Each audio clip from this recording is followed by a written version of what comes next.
it's pleasant today. 78 degrees.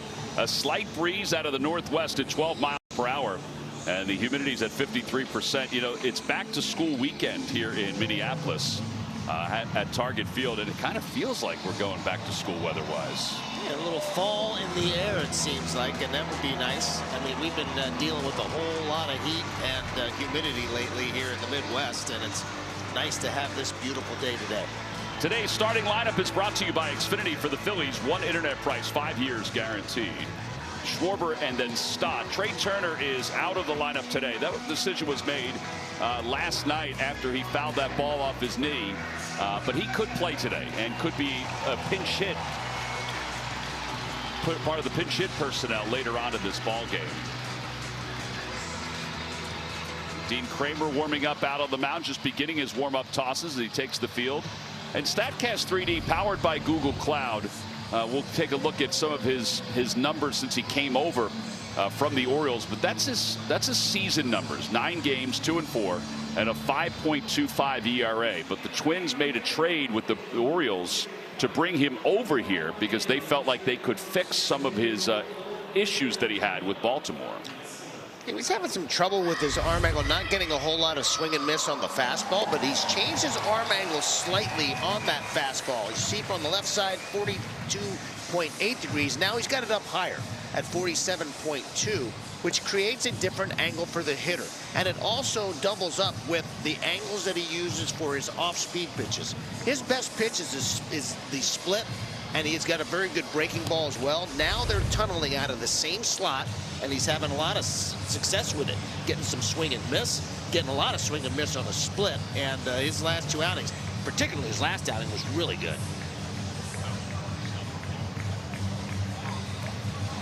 Kyle Schwarber just stopped that youngster from running across home plate or right behind the catcher. He is the perfect dad. He saw him coming and he's like, whoa, whoa, whoa, whoa. He's warming up out there. That was very cool. Here we go. Watch this.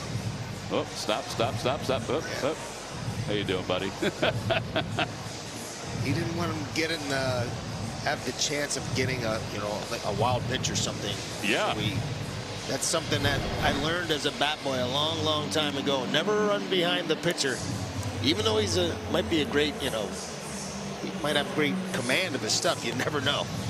Well, he honestly, it looked like he was going to run in front of the plate. He might have. So good. He's a thoughtful man, that Kyle Schwarber. He's a very thoughtful man. See Kramer, his last 2 starts, 2 earned runs in 12 innings of work. Yeah, and he dealt against Baltimore, his old team. I bet he was loving on that. He had 7 innings. Yeah, 7 innings, just one hit and 1 earned run. Almost looks like a different pitcher. Well, Schwarber's going to stand in. Our first pitch is brought to you by Audi as we wrap up this road trip here in Minneapolis. And a first pitch missed outside. It's 1 ball and no strikes, so we are officially underway. Pretty close pitch. Schwarber is 2 for 10 in this series. Those 2 hits were both home runs. 37 home runs, 72 runs batted in, and a breaking ball, 1-1.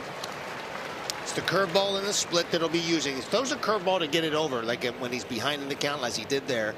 And then for the strikeout, he'll try to go for the split, especially with the left-handed hitters. Outside.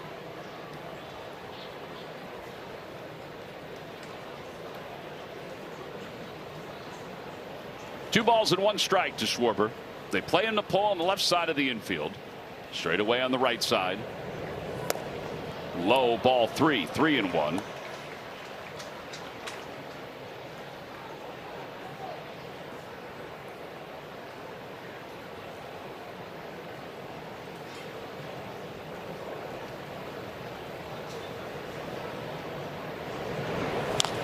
Fly ball, right center field. That's well struck. Keishel's going back out toward the wall. It's off the wall. And Schwarber's on his way to second base, and he'll be there sliding with a double. 15th double of the year, and not many ballparks could hold that kind of shot. But because of that 23-foot high wall, this one did. Yeah, he caught this just off the end of the bat a touch, and I think he thought he still got it and probably would have gone out of Citizen Bank Park. But here, as you said, with that high wall up there in right center field, just glanced off of it, and he rolls into second base. It's a nice start for the Phils. So a leadoff double, and Bryson Stott, who's hit in 7 straight games, will be the hitter. He takes strike one. It's 0-1. Stott is 2 for 8 in this series, including the home run off the pole down the right field line last night. Batting second today because Trey Turner's out of the lineup to start the day. But Don Mattingly felt like he could play if needed. Trey felt that way too. Trey said it looked worse last night than it actually turned out to be. Yeah, he was moving along, walking around okay today from what we saw, and he said he could probably play, but got to be careful on this day right now. Outside 2-1. Well, it doesn't matter what kind of pitcher you are, what kind of adjustments you've made. When you fall behind to a hot offensive team, and hot meaning 2 games, and you could be in trouble, and that's what Kramer's in right now with a runner at second base. Popped up. Culpepper, the shortstop, is under it, and he makes the catch. 1 away. Culpepper playing shortstop today. The Twins defense is brought to you by CarShield. Cody Clemens gets the start at second base with the right-hander on the mounds. Larnach is back out there in left field. He played game 1 of this series. And now Bryce Harper, who's hit in 3 straight games. He has 4 hits during that time and 3 runs scored. And he's walking an awful lot. He's been on base 19 consecutive games. Yeah, I think that's sort of the difference over the last couple of weeks or so. You're starting to see guys have a much better approach overall, swinging at strikes and staying in the zone. Swing and a miss. 1 ball, 1 strike.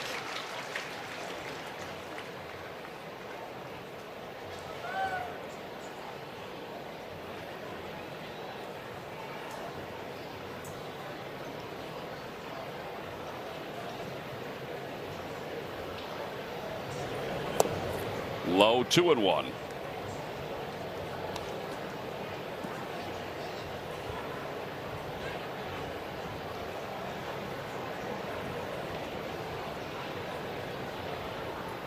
Harper 3 for 8 in this in the first 2 games of this series. 3 balls and 1 strike. It's amazing. He has 12 walks in his last 6 games. Yeah, on base 5 times in this series so far, and Phillies are starting to, be a lot more patient. At least they're getting them on. Now the key is to get them in, and they really struggle with that in the early part of this month, but they're starting to pick it up a little bit lately. Fly ball left field.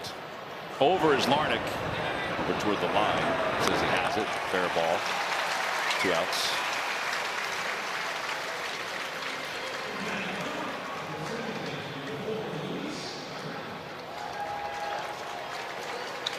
And it brings Luis Arraez to the plate. Arraez 4 for 9 against his former team.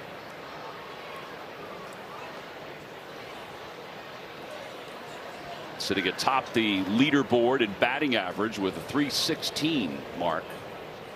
He and Otto Lopez have been ping-ponging back and forth the last several days. We'll see Lopez this week with the Marlins coming to town.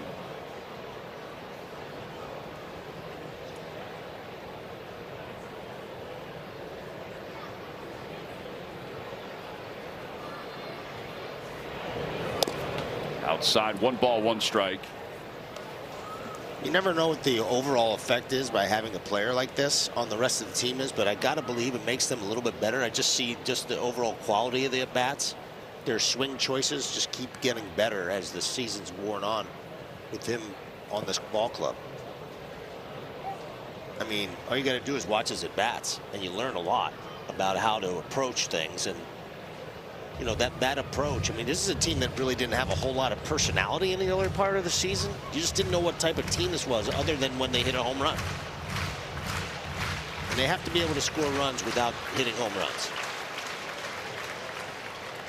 And with first base open, you can see he's being careful with the rise, even though he's got a guy on deck that had 5 hits last night. Fouled away, and that evens the count at 2 balls and 2 strikes.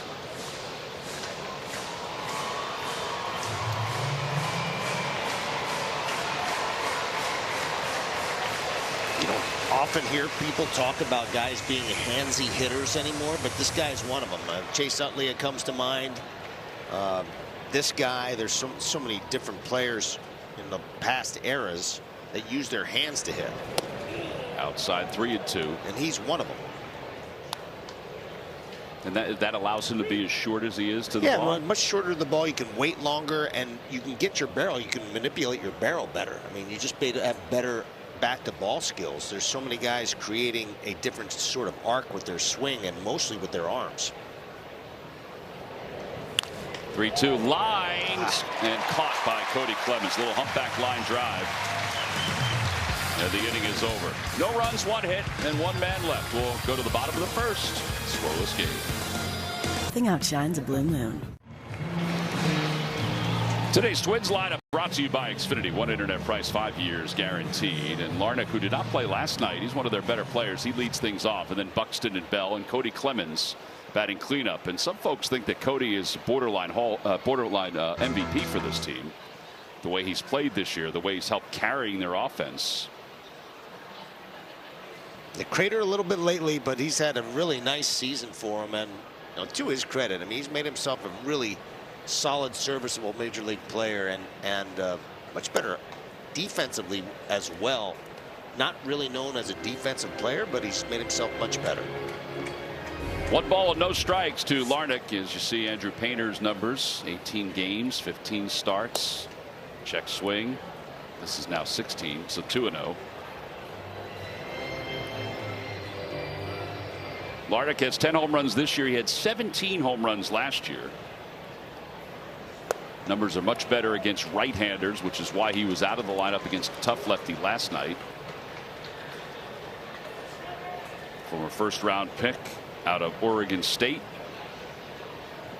I think a lot of people wondered how he was going to respond when his name was popping up in all kinds of trade rumors. Right. And in fact, there was a reported deal done with the Astros, and there's ball 4, that was squashed at the last minute.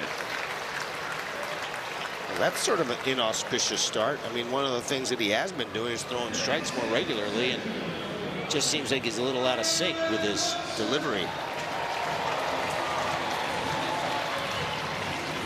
Byron Buxton, the batter, 1 for 7 in this series.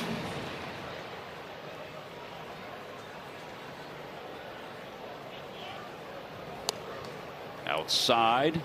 So that's 5 in a row out of the strike zone. That just missed. See the numbers from Buxton having a really good quality year again. And basically staying on the field, which is really important for his production. Yeah, he had that hip impingement, which cost him an opportunity to play in the All-Star game, but that's been it for him this year, which is good. 2-0, so 6 in a row out of the strike zone. This may warrant a trip by somebody in a moment, just to kind of get him back centered. And just can't throw a cookie in the middle of the plate either, because Buxton can do some damage with it.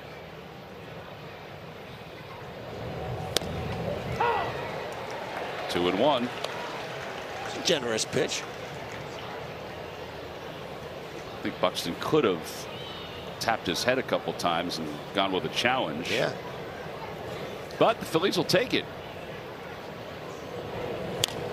Hit on the ground toward third. Stott has it to second for 1, right over to first, and in time, and around the horn, 5-4-3 double play, and that is helpful. I mean, I cannot tell you how big that is. You walk the first guy, can't throw a strike to the second guy, you get a generous call, get to 2-1, and then gets a little ground ball, and really nice turn. Stott to a rise, and he's really quick on that turn. Nice job. Here's Josh Bell, who's 1 for 7 in this series, takes a pitch 0-1.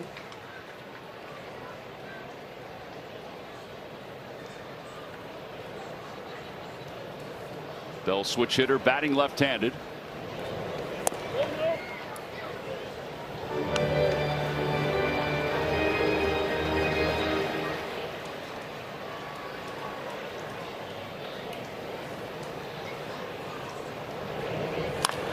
Pulls that one into right field, a base hit.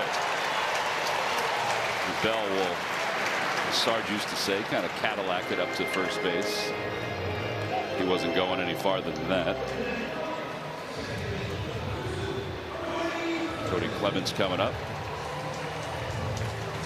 Phillies defense brought to you by Car Shield for the Phils. You got Sosa starting at shortstop. He and Arise were working today on ground balls and turning double plays. Cody with 20 home runs and 56 runs batted in takes strike one. Ruben's right, though. He's cooled off since the break. He's hitting 179 since the All-Star break. Yeah. But he's had some drama, including a walk-off grand slam against Matt Strahm not too long ago, before Matt was designated for assignment by the Royals. Kind of interesting. He's had some really big hits for these guys. A couple of walk-offs. His home runs a career high. His RBIs are a career high. 2-1, but JT's going to challenge. ABS powered by T-Mobile. It's the 95th challenge against Corey Blazer. Ball's overturned. Philadelphia has 2 remaining. That is such a different fastball than we saw in the early part of the season. He was throwing all of his fastballs up in the zone, wasn't driving it down in the zone. That is a perfect pitch to a left-hander when you're behind an account, or even at any time. Well, now he's ahead 1-2, so you can think change up here. Line drive into the alley in right center field. It's not going to get too far. Crawford cuts it off. Bell will get to third and Clemens to first. It'll be first and third with 2 outs.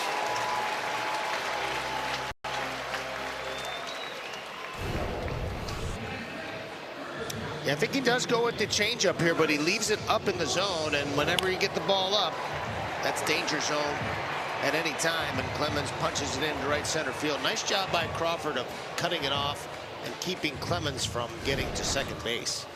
Had Caleb Cotham using a first inning meeting. It's not a bad idea to go out, because there's still something a little out of sync for Painter. It was against the Twins on March 1st, 2023, where I know my eyes were set on Painter for the first time in a spring training game. He went 2 innings that day, threw 29 pitches, was electric for those 2 innings. In fact, topped off at 99 miles per hour. And one of the things that stood out was an at-bat to Carlos Correa, where he basically blew 2 pitches right by Correa. And Correa, after the game, said, "I believe this kid's going to be a star." But then it was after the game that he started having elbow issues, yes. And it led to Tommy John surgery. But that was an incredible day before the news broke that he felt something while pitching. Royce Lewis pops it up, first base, and this will be back into the seats.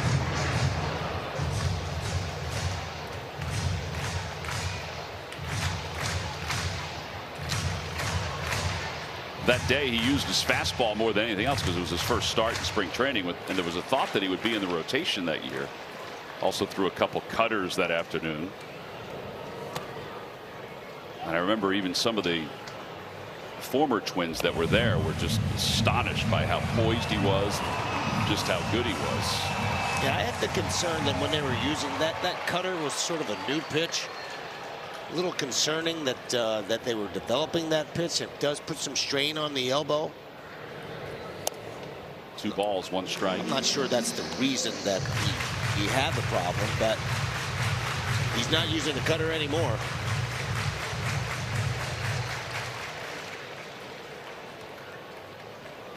Runners lead off first and third. 3-1. Yeah, just doesn't have his arm slot in where he needs to be, and he's fallen off just a little bit, not going north and south right to the catcher and pulling off a little bit. 3-1. At ball 4, they appeal, no swing. That'll load them up, but still they're 2 outs. Yeah, a little bit of a struggle, and hopefully he can right the ship here against Lee.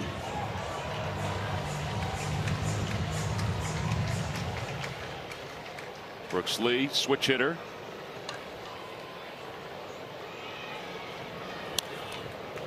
And he fouls it back. He sits in more of a crouch left-handed than right-handed. He's in a crouch right-handed, but he's deeper in a crouch left-handed. 8 for 17 this year with the bases loaded.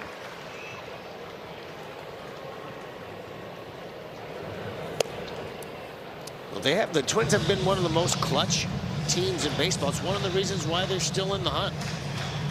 Their overall numbers are not terrific offensively by any stretch, but see the numbers with runners in scoring position, second in all of MLB. Popped up, and this will be back into the seats. Well, he's ahead 1-2. That was a wire ball shot. I think that hit the wire. Did you ever play wire ball? I never played wire ball. That was one of my favorite games. You have to throw the ball and hit the wire. If you hit the wire and the guy didn't catch it, then it was like a homer. We did used to use the wire as, you know, double, triple home run, depending on how high. Oh, okay, yeah.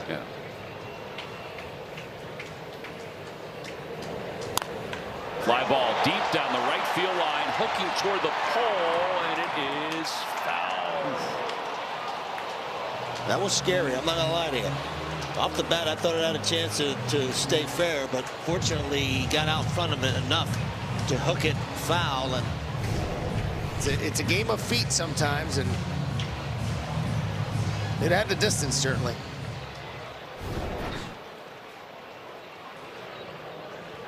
'25th pitch of the inning. Fly ball deep to right field. This one has the distance, and it's fair. Grand slam has given the Twins a 4-0 lead.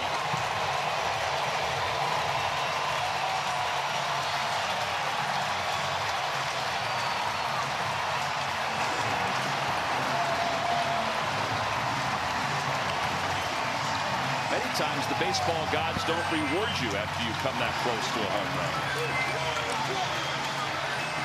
Yeah, you got to give Lee some credit here. I mean, he was playing with fire all game long, and he spins a little breaking ball that just doesn't do a thing. It sits up there for him to drive, and he got it. Oh.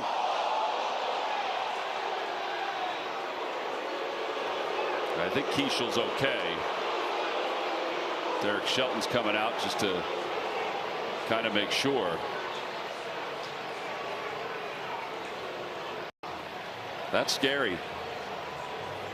Yeah, it is, and I'm not sure that this necessarily had purpose to it, but my feeling is that he just. I think he's just wild right now. He's overthrown the baseball. Yeah. I think his reaction was not. I mean, it wasn't like he was trying to. He was just trying to get the fastball down. Yeah, this is scary. That's really scary. I mean, it got it right on the bill of the helmet, which, you know, maybe that's a good thing. It didn't hit square on the helmet. I mean, it's pretty obvious that he has not been able to command his stuff just overall. And yeah, I can't imagine that there was any intent to that. I don't think that there was intent to it. I really don't. It's still scary. Now, the umpires are meeting, and they generally have to do this. It's sort of protocol. I can't imagine anything's going to come out of it. There hasn't been anything in this series that's caused this. Particularly from a Phillies standpoint, they've won the first 2 games. They're just in a little bit of a speed bump here in this first inning. And I mean, like I said, just mechanically, he hasn't been right. He's been sort of all over the place from the beginning. Here's Andy Fletcher. Issue to both teams. Both teams are going to receive warnings. Kind of surprised by that, aren't you? I don't. I don't agree with this, honestly. Yeah, Derek Shelton's coming out. And Derek Shelton, if I was Derek Shelton, I'd be arguing about this too. It just doesn't make any sense for them to do that. You either throw the guy out of the game because you think he threw at him, or you just let it go.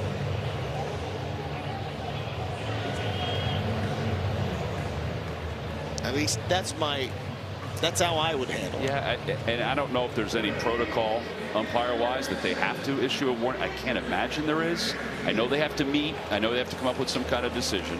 Like you said, there's no bad blood between these two teams. I mean, we went to Iowa together with them, right? Well, here's Caratini. It was a love fest there. Yeah. Yes. It was an ode to baseball. Right.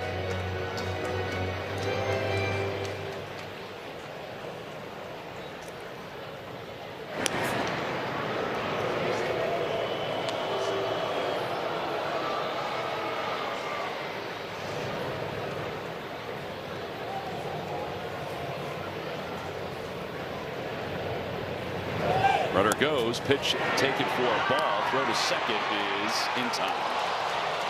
Sure, they'll review this one. Nice tag by Edmundo Sosa as they throw right in the baseline. Keishel's not really saying too much at second base, so it looks like he is definitively out. But the Twins get a grand slam to take a 4-0 lead as we go to the second. Lumber and Alec Boehm coming up to the plate. 5 hits in last night's ball game, 6 hits in this series, and since the All-Star break, those are much more enticing numbers. .320 batting average with 7 doubles and 17 runs batted in. He's hit in 4 straight games, and he has 9 hits now on the road trip.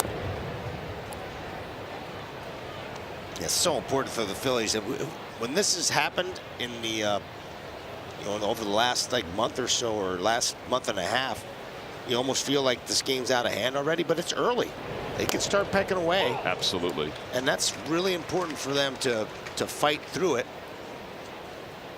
and keep the Twins out there on the field for a while. Yeah, it'll be Boehm, Marsh, and Realmuto. Bouncer softly towards short. Culpepper makes the play. Culpepper was out here for about 45 minutes with Kreidler signing autographs. They have this something it's set up. I think it's every Sunday, but it's back to school weekend, so it's about the kids. They said here in Minneapolis, but it's always about the kids. But they were down the first base line signing autographs for about 45 minutes to an hour before the ball game. Yeah, it's something you don't see that much of in the major leagues. It's something that they do a lot in the minor leagues. Correct. But it's nice to see the young kids doing it. Brandon Marsh, the batter. 0-1.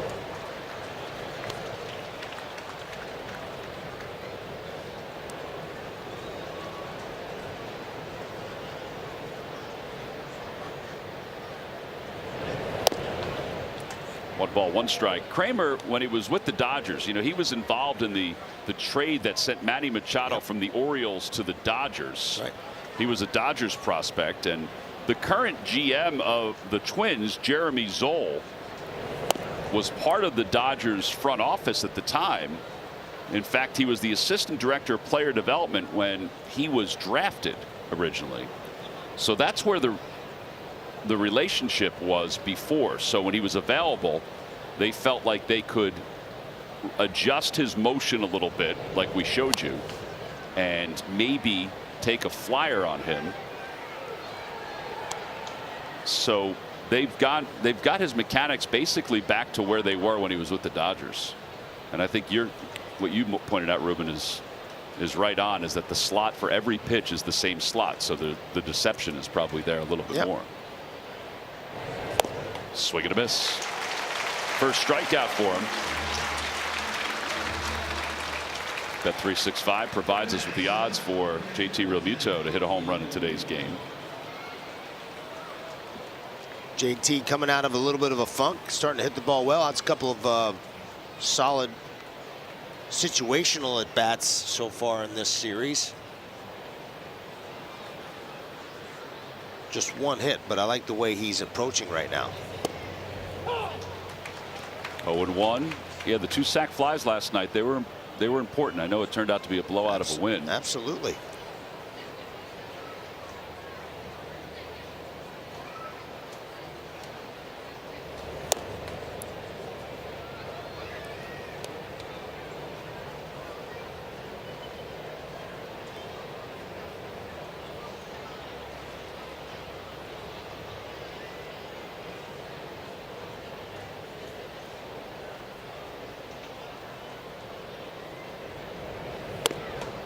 Inside, 2 balls and 1 strike. Phillies are 12-15 since the All-Star break. The Twins are 11-14 since the break. A lot of parity in that American League. I mean, everybody's pretty much still in it. Yeah, even with sub 500 records. Oh yeah. They're not too far off. You know, 4 games, 3.5 games out of that last wild card spot. Everybody's kind of bunched together.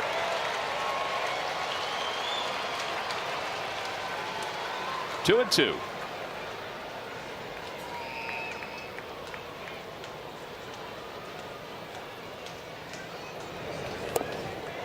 Waved at it.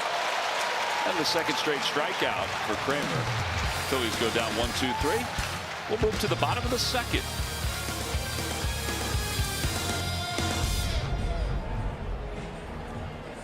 And now we talked about this. Brooks Lee, just prior to the grand slam, hit one foul that would have been out of the yard if it had tucked inside the poles. Yeah, this is that pitch. Yeah, the first one was like a hanging sweeper that was right in the nitro zone for the left-hander. Just pulled it foul, and then it was a hanging slider, like almost back-to-back, and he did not miss that one. He knew it. As long as it was staying fair, that one was well out of the ballpark, and Andrew Painter's got to right the ship. Well, Caratini was up when Keishel was thrown out trying to steal, and he loops that one to left field. It's going to hang up there for Marsh. That's helpful. 1 out. Now Kalen Culpepper.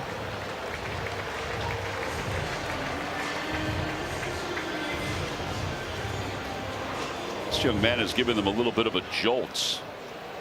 Not Joshua Baez jolt, but a jolt. No one in the history of the game has done Joshua Baez jolt. 3 bombs. And actually had a pretty decent swing on the 4th one, in succession. He shows me nothing he can't go 4 times. Like he did in the minor leagues earlier this year. Yeah. Well, there's a reason why he's in the big leagues. Cardinals rookie debut yesterday against the Cubs. Hit 3 home runs. Nobody's ever done that. First 3 ABs. Incredible. Popped up. It's Bohm coming down on the grass, and he makes the catch. Bench your mobile provider for better coverage and bigger savings with Xfinity Mobile, and get Wi-Fi plus 5G that won't strike out. Xfinity, imagine that. Back to the top of the order. Trevor Larnach.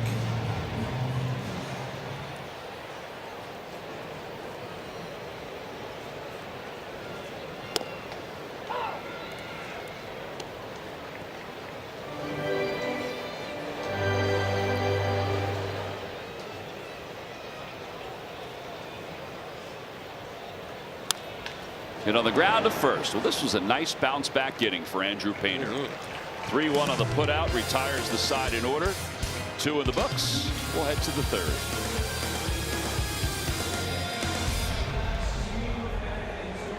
White House quote of the game from Don Mattingly on the hitters meeting. We had some conversations. The hitters group had conversations just about staying within an approach. The at-bats have really changed as far as staying with game plans up and down the order. And the hitters meeting, original one, I mean, Don had one right when he took over for Rob, and then he's had them periodically. But he did tell, and Alec Bohm reiterated this last night, he said, listen, if we're going to go down, let's go down with a plan. Right. Because they had been struggling so much. Justin Crawford will lead it off. Speaking of Rob, today is Rob Thompson's birthday. Yes, happy birthday. Happy birthday, Topper. Yeah. I'm not going to say how old he is because his hair is still jet black. Jet black. Think that's painted? No, I don't think it is. Kudos. He wouldn't lie to us. Kudos. Bouncer softly to the right side, backhanded by Lewis. He gives it to Kramer covering. He's well preserved over there. Well preserved. Yeah, well preserved. Yeah. 3-1 on the putout.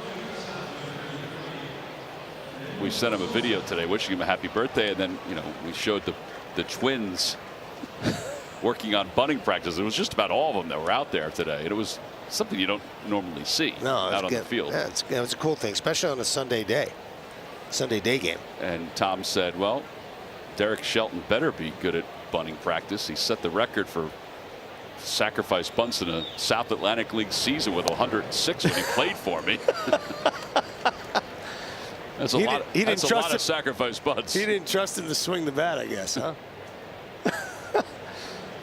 Here's Edmundo, who's hit in 4 of 5. You saw those numbers, how good they are. Yes. And he rolls that one inside the first base bag down the right field line. And it gets away for a moment from Keishel. That's going to allow Sosa to get all the way to third. And AC is going to hold him there. A 1-out extra base hit. It's time to start pecking away. Picking away, pecking away. Gets a fastball in the middle of the plate and just flips it over to the right side. Slides it inside that right field, right inside the bag. They're going to rule it a triple because the ball slid past the right fielder and with his speed easily to third base. So runner at third, the infield back. And Schwarber, who doubled his first time up, stands in. And they're just giving them, I mean, the infield is back. They're giving us the run here. It's got to put the ball in play somewhere to get this run home.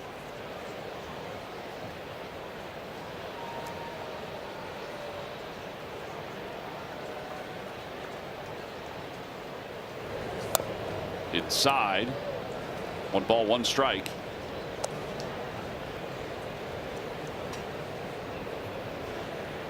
Schwarber's double his last time up was his 15th of the year.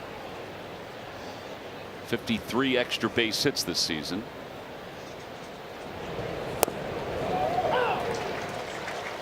Kyle's debate.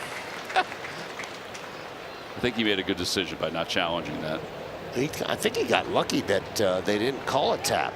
He never hit his helmet. He just moved his hand as if he was. I thought he almost did. He was fanning himself. It's a pretty good split at the bottom of the zone. He did. He might have tapped it once. You got to tap it several times, apparently. 1-2. Check swing. No swing. 2-2.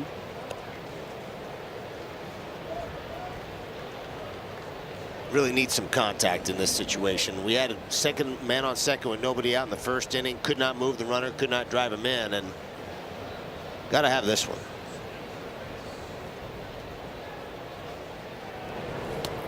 Went around. And Schwarber's down on strikes. 3rd strikeout for Kramer. Yeah, you see he's shaking his head. Either didn't see the ball very well or just didn't have the same approach as the first time. But nasty split. Punches him out. Now it's up to Stott to come up with a 2-out hit. That did have some movement on it, like a screwball at the end, didn't it? That was a good pitch. Kept it down. Stott popped out his first time up. He's 0 for 1. He's been red hot, though.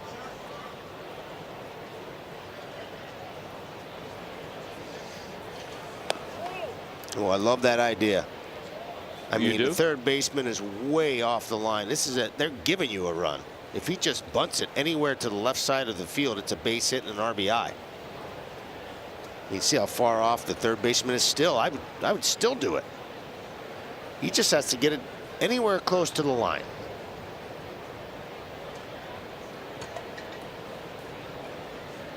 He leaves way off there.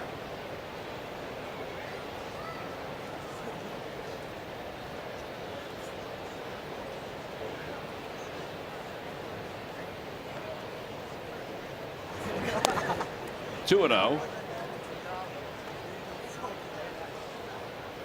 Stott has been one of the better hitters with runners in scoring position, not only for the Phillies, but overall.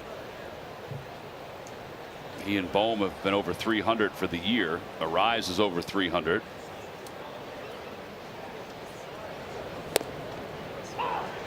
Yeah, very lofty numbers with runners in scoring position, something that the rest of the Phillies haven't done all that well.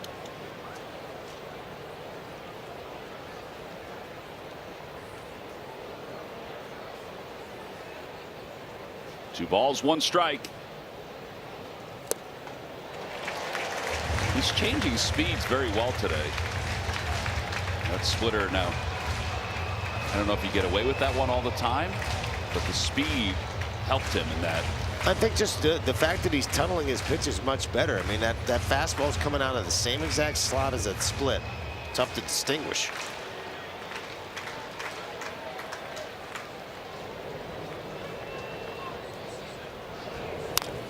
Hit on the ground out towards second. Cody Clemens is up with it. And the Phils unable to get a run home and score in position for second inning today. No runs ahead, one man left.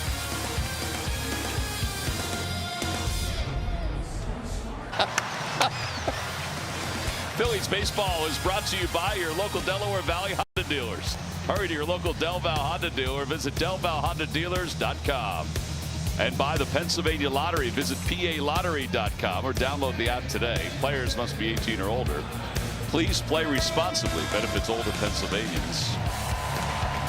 They were just doing lookalike cam here at Target Field, which we do at the ballpark. Our Cadillac lookalike cam at Citizens Bank Park, which is a great addition. I think it is. To the rotation. It's awesome. And the ones today were okay until they got to they put Al Roker up there, and they had a guy that really looked like Al Roker because of the glasses. Had the hat and the fedora. Doppelganger. A little younger, but still. Is that the right grammar? Doppelganger? Is that the right vocabulary? That's good use of vocabulary, Rube. Good grammar. Thank you. Doppelganger. Big word. Is it a real word? Yes. Doppelganger, yes. I didn't know whether it was a slang word or not. Bouncer foul. Well, that's good hustle by the ball person. Great hustle. No balls at 2 strikes. Swinging a foul tip. He got him on a high fastball. Well, this has been a much better handful of at-bats for Andrew Painter. Yeah, much better version of himself here after not being able to command anything in the first inning when he fires his fastball up in the zone. 97. Buxton can't catch up. Josh Bell fouls it back to the screen. That one was 98. He's cutting it loose now. He's feeling it a little.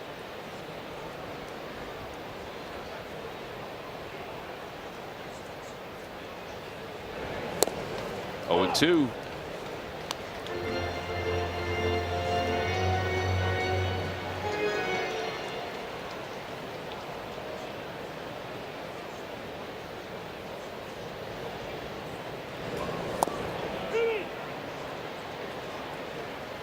Bell, first time up, lined a single to right field. He was one of the 4 that scored on the grand slam.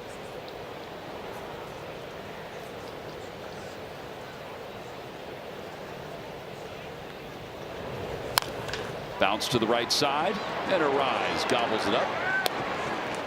2 outs. Don't miss the fun after the final out. Fans 55 and older are invited to participate in Independence Blue Cross Senior Stroll the Bases after the Phillies-Astros game on Thursday, September 10th at 1:05. Visit Phillies.com to secure your seats today. Well, 2 away. Cody Clemens is up.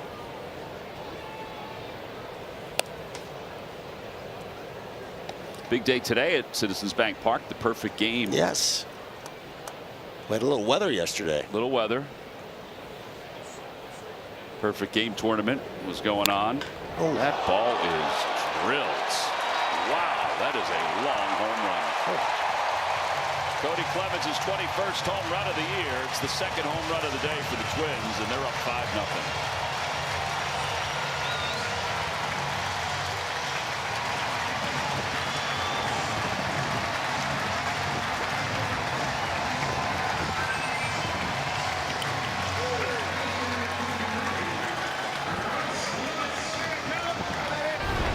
Andrew Painter got behind on this pitch, goes right after with a fastball, and Cody Clemens beat him to the spot. I mean, he put a sweet swing on this one, and that was well out of the ballpark. Yeah, 21 home runs now, 57 runs batted in. Royce Lewis, the hitter, and he takes a pitch low, and ABS powered by T-Mobile. Mentioned Corey Blazer's been challenged 95 times this year. He's been overturned 59 times. Call is confirmed. Philadelphia has one remaining. But that time he gets it right. Oof.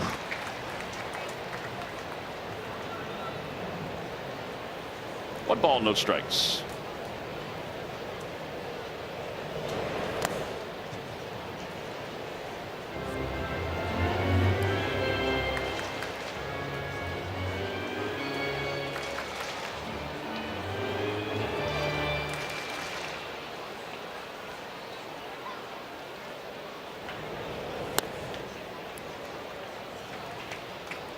You know.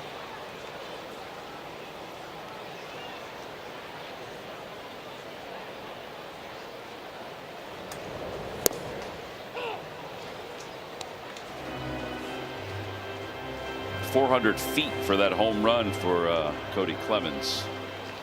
Seems a little short the way the ball was traveling. 3-2.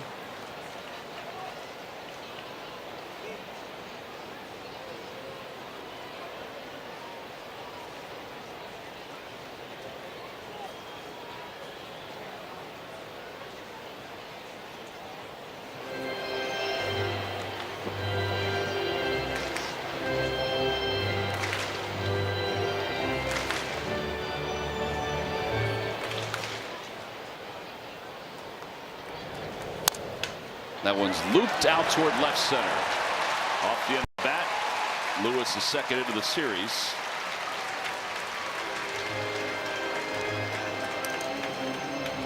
And Brooks Lee's coming up, and we all know what he did his last time up, Ruben. Yeah, this is his second career grand slam, and he jumped all over this. I mean, he got a little hanging slider that time. He pulled one foul prior to that, but that one was a definite home run, and that was your giant home run replay. One of 2 home runs today for the Twins.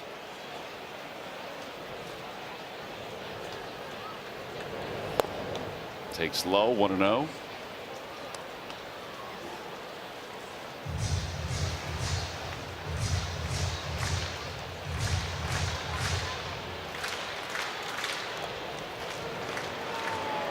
Lewis is 11 for 11 in stolen bases this year.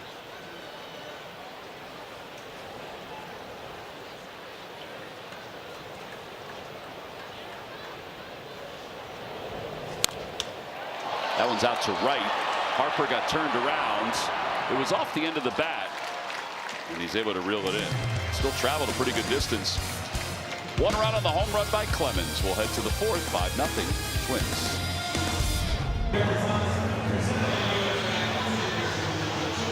This wrap 4th inning is brought to you by Toyota. Check out Toyota.com and visit your local tri-state Toyota dealer today. Toyota, let's go Phils. Phillies down 5-0 as Bryce Harper will lead things off. Kramer so far 3 innings, 2 hits, 3 strikeouts, 47 total pitches. And the Phillies had opportunities to score some runs. It was couldn't put together the situational hitting enough to be able to do it. And it really should be a 5-2 ball game if they just, played good, solid situational baseball. Lead off double, that guy doesn't get moved. And the 1-out triple. Yeah. Down the left field line, out of play. And that's the way you get back into ball games.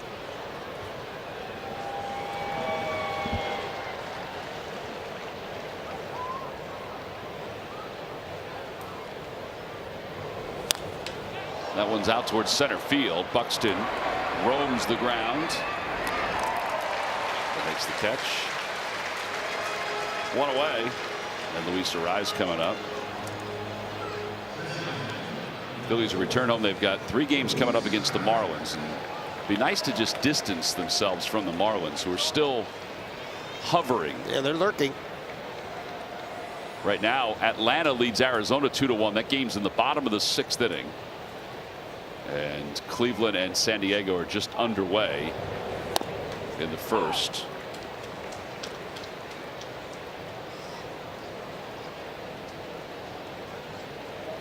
Miami's in Cincinnati. That's where they'll head from there to Philadelphia. That game's scoreless in the 5th with the Reds threatening. 0-2 to Arraez. A pretty nasty split he's flipping up there right now. Got some pretty good action to it.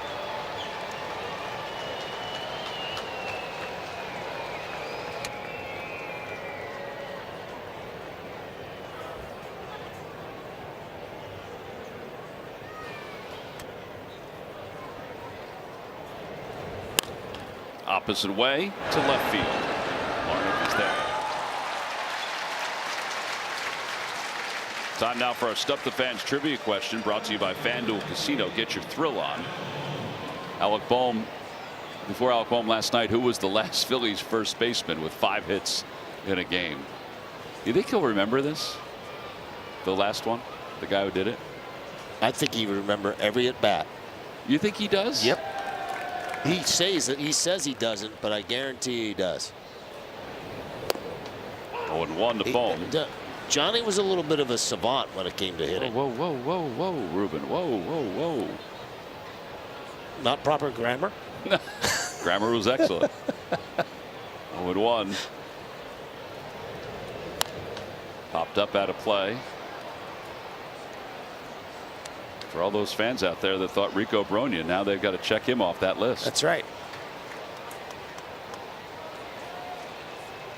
It is stunning, though, that it has been that long between first basemen who have had 5 hits in a game for the Phillies. Considering that Ryan Howard and Jim Thome and guys like that played first base, as Bohm goes down on strikes, 4 strikeouts. He snuck a cookie right by him. Phillies go down 1-2-3. We'll head to the bottom of the 4th.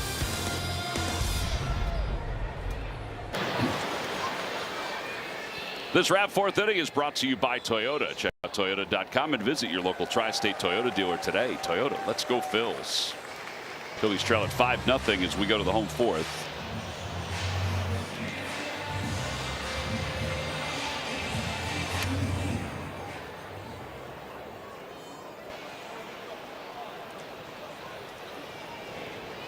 Luke Keeschel is the batter. Swings at the first pitch, pops it up. Sosa's at shortstop. Got support from Arraez. He makes the catch. And one away for Caratini.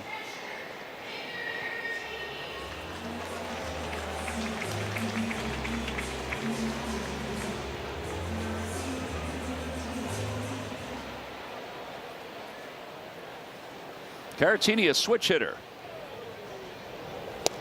Made him so enticing this past offseason. In fact, there were some reports that he was on the Phillies' radar, where the Phillies had him on their radar. A feeling that if something would have happened to JT and was not with us, that they may have checked off and gone to Caratini and try to bolster their backstop situation.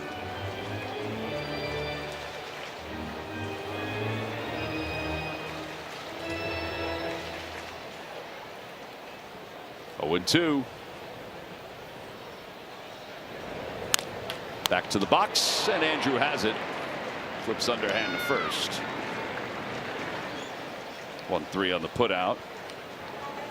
If you're headed to Citizens Bank Park for the Phillies homestand, well, you can make plans to visit Coca-Cola Corner, which is located in left field and will feature local restaurants through this season. From August 17th through August 23rd, try the classic cheesesteak with onions from Johnny's Pizza in Bryn Mawr, paired with a Coca-Cola. Only available during this homestand. Join the fun at Coca-Cola Corner and purchase tickets at Phillies.com. 1 ball and no strikes. To Culpepper, he popped out his first time. Oh, good pitch. 1-1.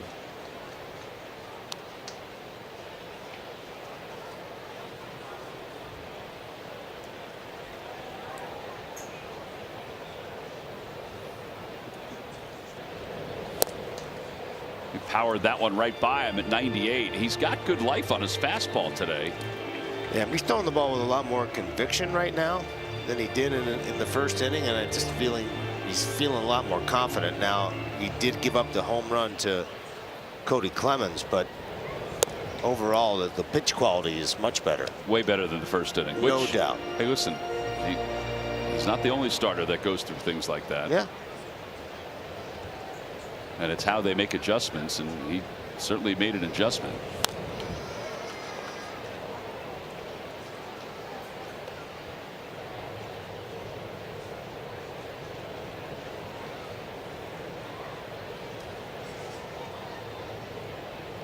Two balls, 2 strikes.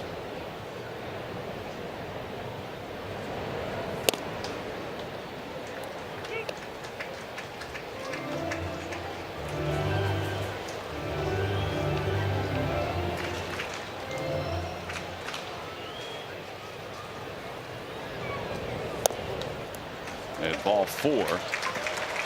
Culpepper is aboard. You have to keep an eye on him.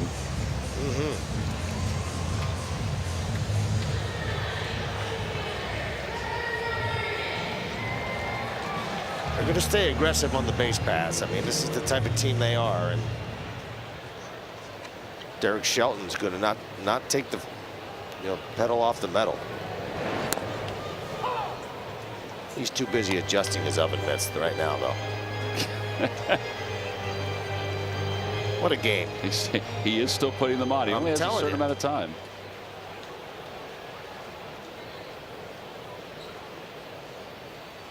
I mean, you just can't steal a base with your adjusting your oven mitts. Not on the first pitch, no. Or the second, you're still doing it. Yeah, if there's ever an indication that the base runner is not going. Well, he might be going now. He finally got it on. I think he's definitely going now with an 0-2 count to Larnach. Lannert.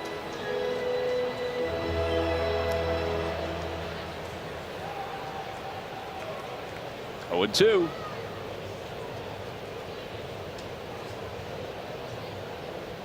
He does not go. Larnach lines it foul down the left field line. Oh, what a play. That was a really good catch. That was a heck of a catch. With a well-worn glove. That glove has got to be 35 years old. Look at that, fully extended. Catch.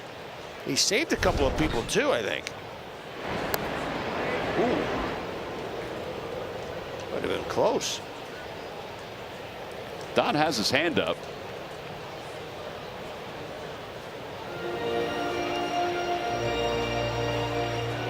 The guy gave it to a youngster, just like the guy yesterday. Really wholesome feelings here the last couple of days. You got Schwarber stopping the kid from running behind home plate or in front of the plate. Yeah, the 2 guys these last couple of days. Out. Did that hit her? No, I think it hit the sign behind the section. Scary. Talk about wholesome. It happened again. The older gentleman just passed this ball on to this young kid. 0-2. Off the hands, popped up, shallow center field. Out is Edmundo Sosa, and he can't make the catch. You want to talk about dumping it in no man's land. Culpepper goes to third. First and third with 2 outs.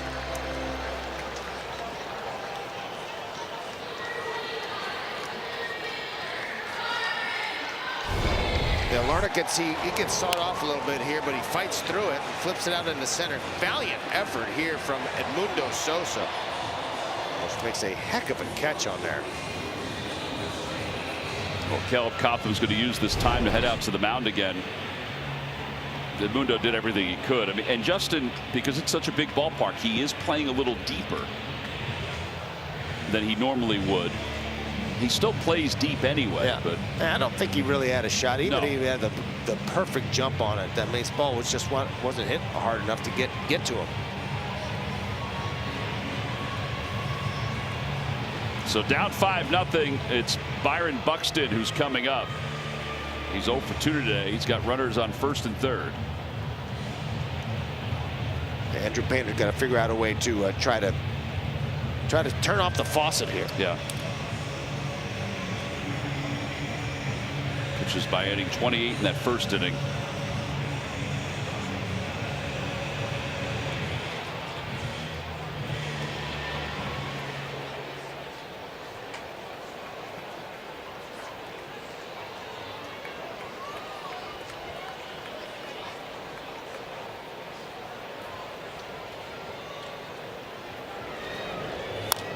Buxton bounces it foul, and it's 0-1.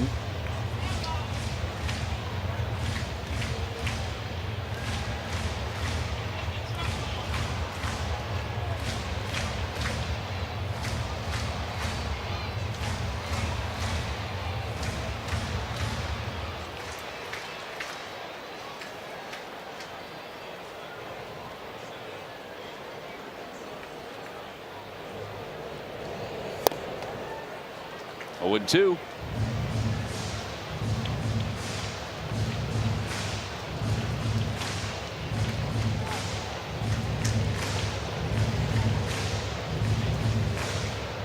Numbers are light for Buxton with 2 outs and runners in scoring position.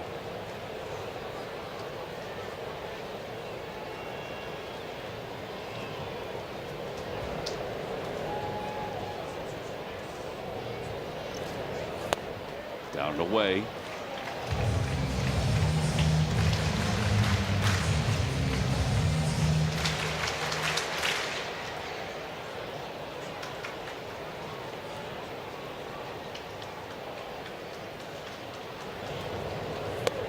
Two and 2. A couple of breaking balls that just weren't close. Yeah, ball's out of the hand, and he's just, again, the mechanics are just not consistent enough right now. He went through a couple innings where he got him together again, just a little out of sync still. Swing and a miss. He got him. He did throw a really good sweeper there. Just the second strikeout of the day for Painter, but he leaves a couple. We'll head to the 5th.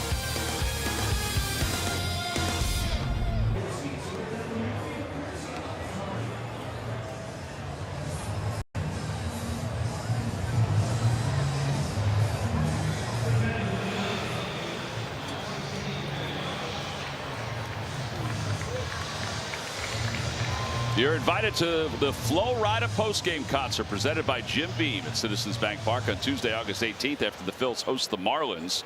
Your game ticket, Ray, is your concert ticket, but field passes are available for purchase. Go to Phillies.com/theme nights to purchase your tickets today. This race was neck and neck at the end. It was a ribbon cutter. I believe they awarded it a tie. Here's the end of it. See what you guys think. Gracie and Babe going at it. I got Gracie. Oh, yeah, Gracie got it. Ground ball right side. Cody Clemens to his left. And 1 out here in the 5th inning. 6 in a row retired by Kramer. It's getting late pretty quickly here for the Phillies. They got to figure out a way to try to put a run across the board and open things up here. They've struggled some in day games, and it's something that I'm sure a lot of the Phillies folks in the front office and in that dugout have talked about a little bit.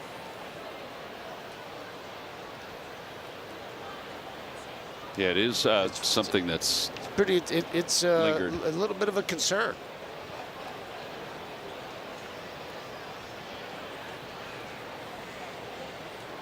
I don't know what was going on here. I'm not sure what the issue is. Kramer, it looks like he's not on the same page with Blazer, the home plate umpire. I don't think it's anything with Caratini.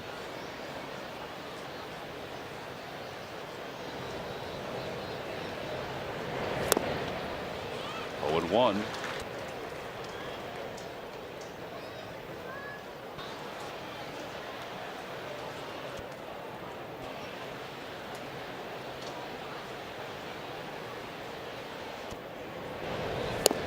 0-2. Ruben talking about those splits. Well, here they are. 19 and 21 in day games. 223 batting average. Yeah, that run differential and that OPS be significantly different. Yes. In fact, the win-loss record I thought was going to be worse than that. Yeah.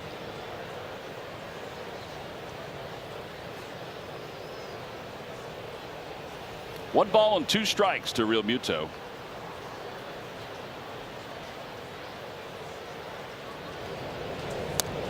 And a called strike 3. Outside corner. 5 strikeouts for Kramer.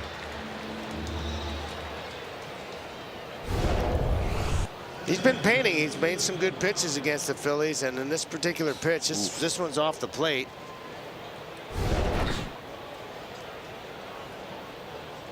Live odds update brought to you by FanDuel. Over/under is always 3.5. Pitch is seen. Plus 320 to get a hit. And he hits this one well out toward right field. Keishel's going back. It's over his head. It's off the wall, and he tracks it down. And Crawford will pull into second base sliding. The 3rd extra base hit for the Phillies today. He's now hit in 8 of 10 games. And he's getting close to the home run. I mean, he's got a few of them that are pretty close.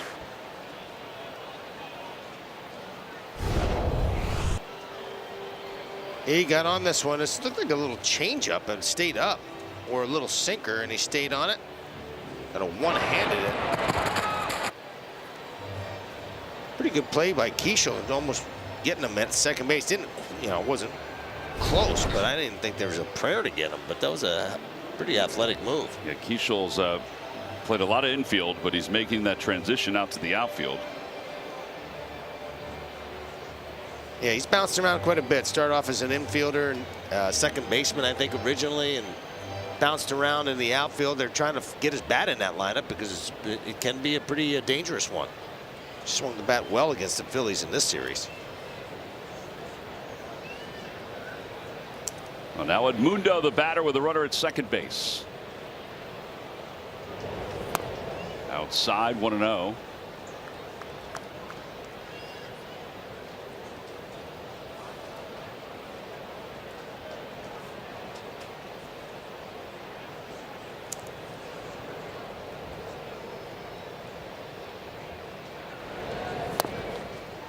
One.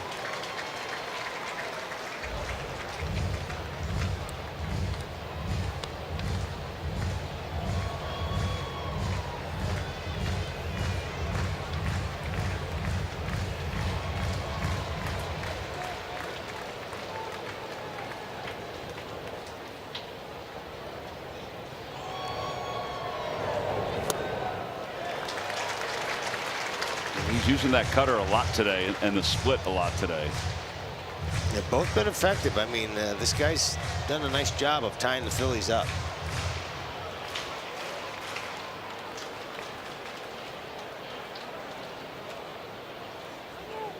Time is called.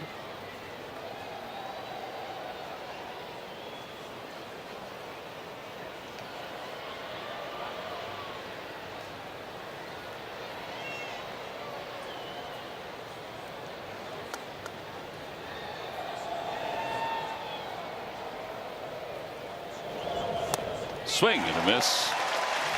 He got him. 6 strikeouts for Kramer. Phillies leave another one in scoring position. We move to the bottom of the 5th. Phil's down 5.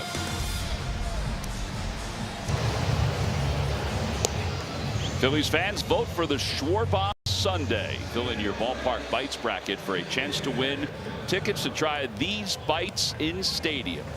Vote at MLB.com/bracket.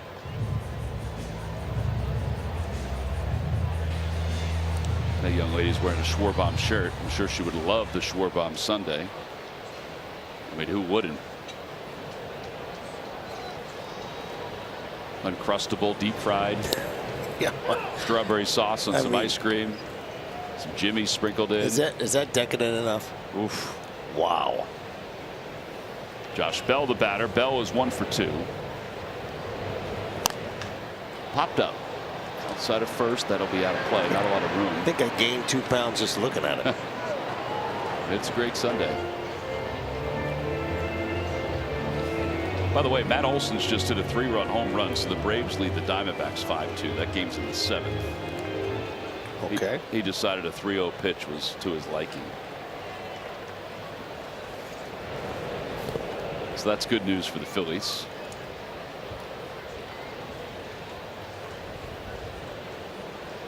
Diamondbacks have the tiebreaker over the Phillies if it were between the two of them for a spot, or for, you know, one of the spot and also the standings as far as who they'd face. Right. Phillies have dominated the tiebreaker with the Padres since they swept all 6 games. Part of that is that they played them early this year when they were kind of listless. Stumbling. Yeah, they were struggling. 1-2. Fouled away. We mentioned this before, that when 3 teams are tied in the wild card, you don't go head to head. You go collective against the other 2 teams. So that's why the Phillies have the tiebreaker over the Padres and the Diamondbacks if there were a 3-way tie. If they were tied with the Padres, they'd have it. If they were tied with the Diamondbacks right now, they wouldn't have it. Right. But if it's a 3-way tie, they have a 7-2 record against those 2 teams.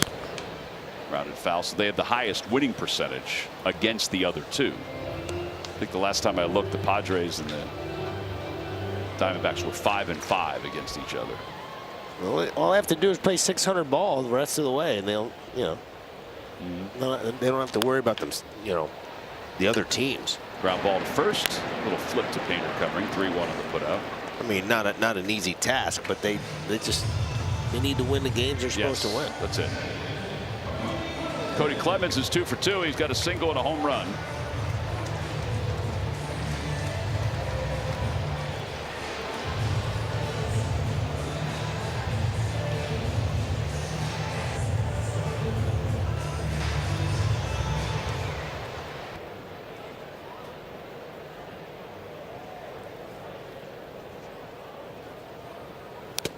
Swing and a foul, and that got the home plate umpire.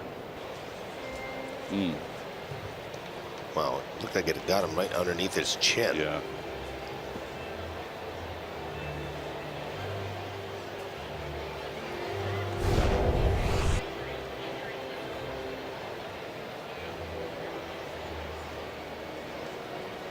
Oh, that's painful.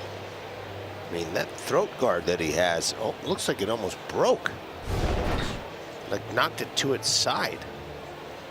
Like the ball hit that throat guard, and the throat guard hit him in the throat. Yeah.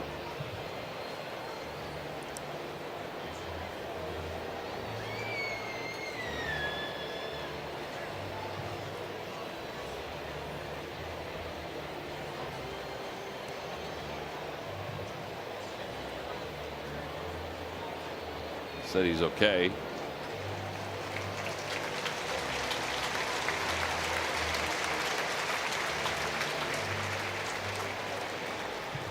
No, that's intact. It just got jostled around, and that's some, 100-mile-an-hour impact. Yeah, it is.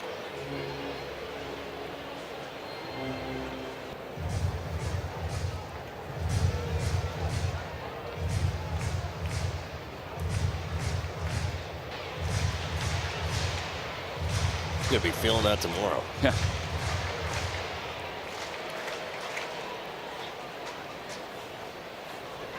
Oh, 1 to Clemens. Outside, 1 ball, 1 strike.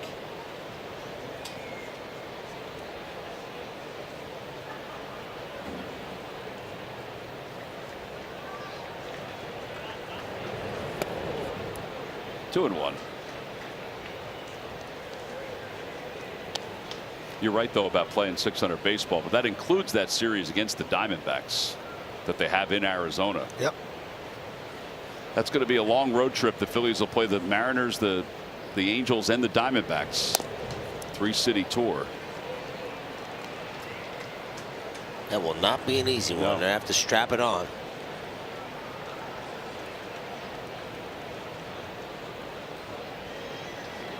3 balls and 1 strike. 3-2. Now Arizona and San Diego, I believe, have to play each other a couple times.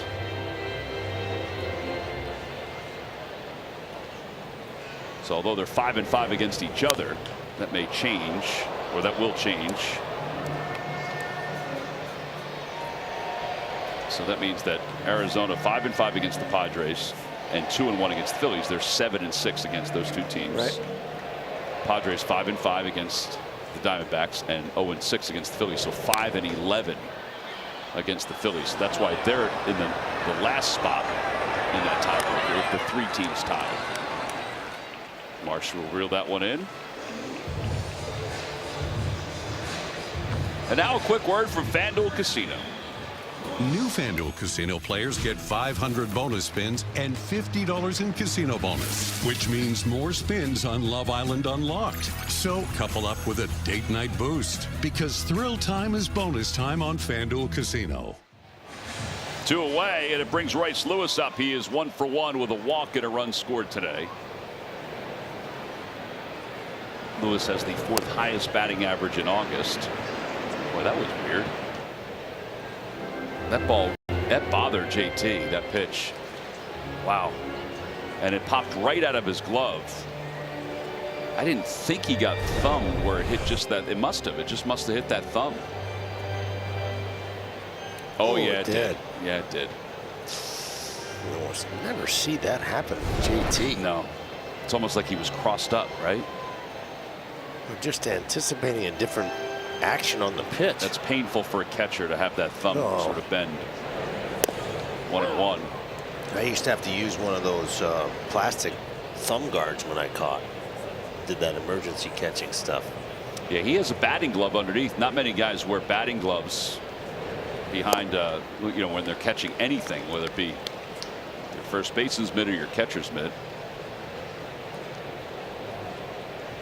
But that batting glove gives you a little bit of padding, but not like the thumb guard. No. 1-2. Rocket foul.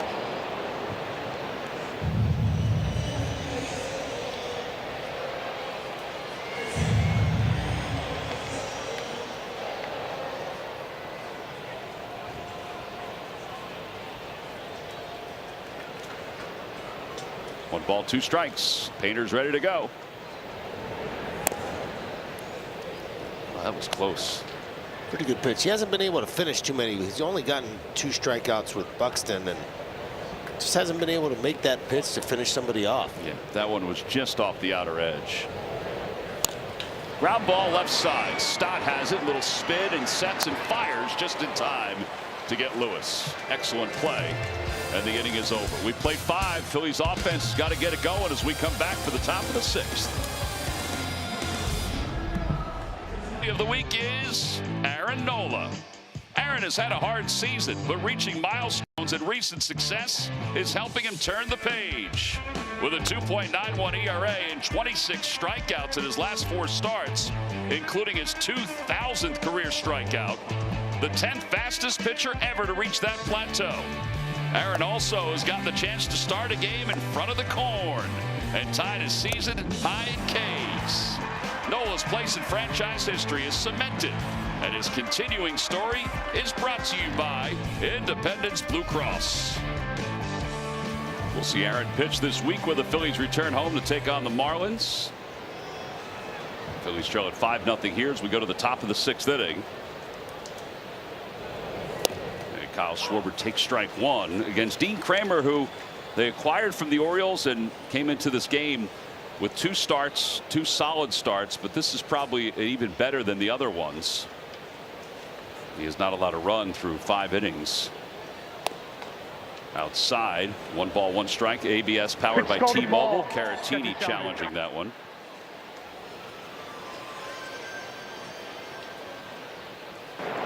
Calls confirmed. Minnesota has 1 remaining. All right, so Minnesota's down to 1 challenge. Kramer's done a nice job of keeping the Phillies off balance, mixing his pitches up, throwing strikes. Phillies haven't been able to capitalize on opportunities. Outside, 2-1. Just 3 hits. I mean, 3 extra base hits, but just 3 hits. And had some base runners, but not a whole lot.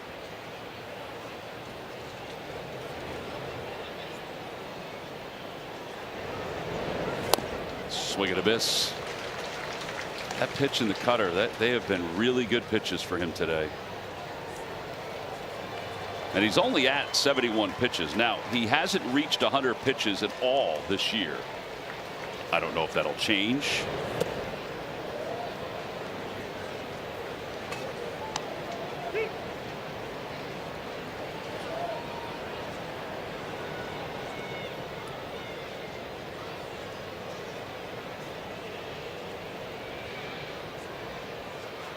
Three and two. Schwarber and Stott due up. Ball 4, and the Phillies have a base runner to start this 6th inning.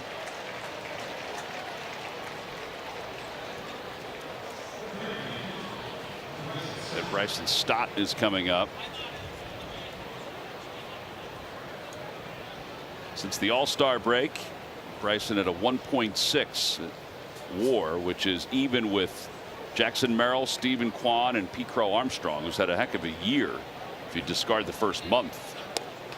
0-1 to Stott. Yeah, PCA has been on fire, man. I mean, he's an MVP type player right now.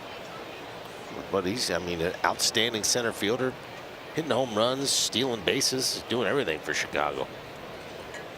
Yeah, Stott's WAR has to do with his fielding too, and the move to third base has been just excellent for him. He's made every play. Except for that one in Iowa the other day, which he was still befuddled about. Yeah.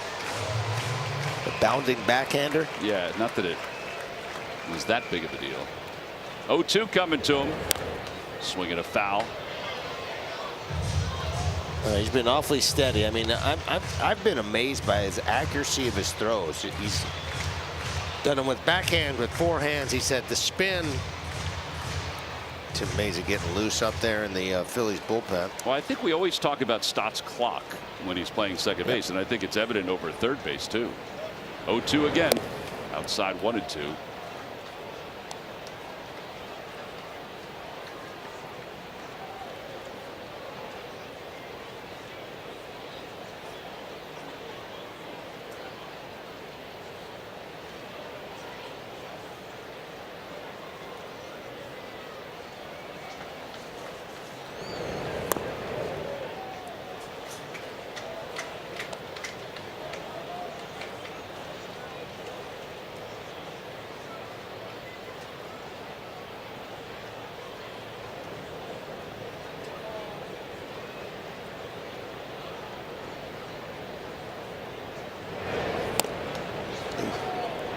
Going to challenge that one. ABS powered by T-Mobile. Pretty close. He's going to lose his challenges here. Call is confirmed. Minnesota's out of challenges. I don't know if that hurts them later. It's kind of weird that he would do it on that one. It looked like it was out of the strike zone. So now 3-2 with a runner at first base. Kramer's lost his command a little bit here to start this 6th inning. Off the hands, out towards center field, a base hit. Schwarber will stop at second, and the Phillies have first and second with nobody out as we start this top of the 6th inning. Sort of epitomized what's been going on with Stott. I mean, he gets back into this count. It was an 0-2 count, and he fights to get to the point to get the 3-2. Gets a fastball up in the zone, just fights it off and flips it into center field, and that's what he's been doing really well. Getting back into the counts and then somehow putting the barrel on it to get on base. That's an 8-game hitting streak now for Bryson. And it's Bryce Harper who's up now. He's 0 for 2.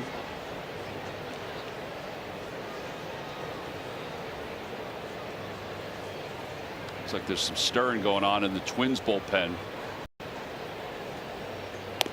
Outside 1-0. Well, you like this part of the lineup being in here right now in this situation. It's time for the Phillies to come through, and with some runners on, they've had opportunities. They got to capitalize. A couple of very good at bats by the first 2 guys in this inning.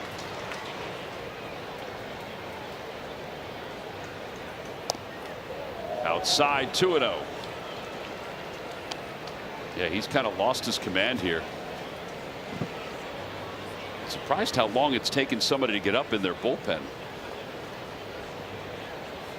Well, Derek Shelton made the call. It looks like Funderburk is warming up. 3-0. The Harps really has to dial in on this pitch. He really wants to get a pitch that he can drive, do some serious damage with, whether it's a home run or a double or extra base hit. He's got to hit it hard somewhere.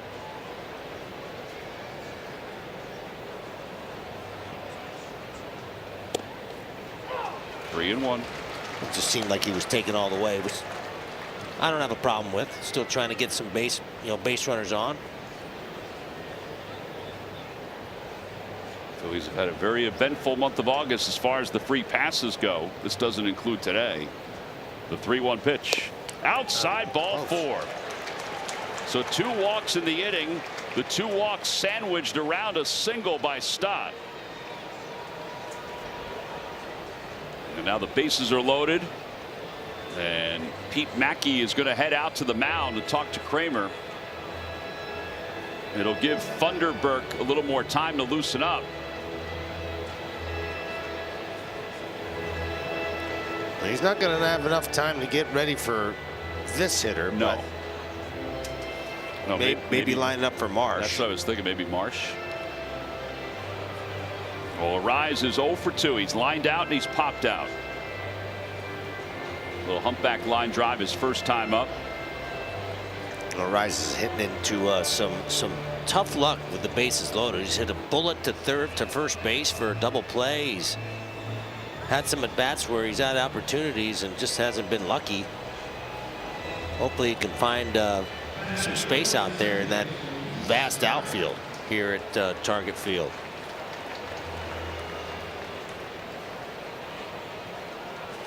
Twins will play the infield back on top 5-0. This is a huge spot in this game for the Phillies.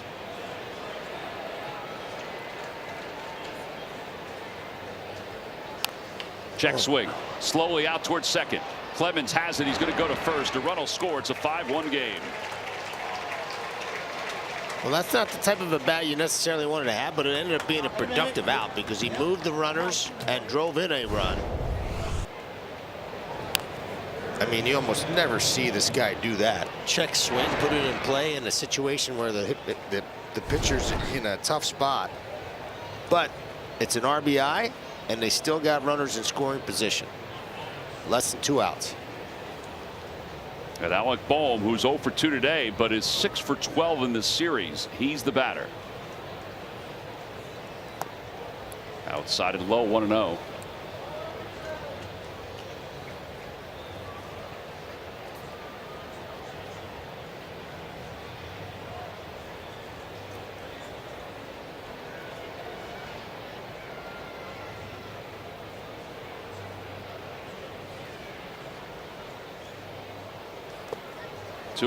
Is this a pitch around?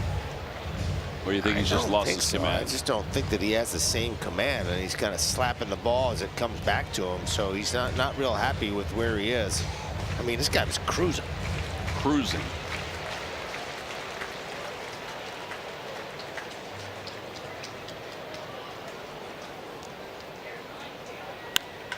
Boy, that ball is crushed deep to left field toward the pole. It is gone. 3-run home run for Alec Boehm. And the Phillies have just made this a 1-run game. He destroyed that ball.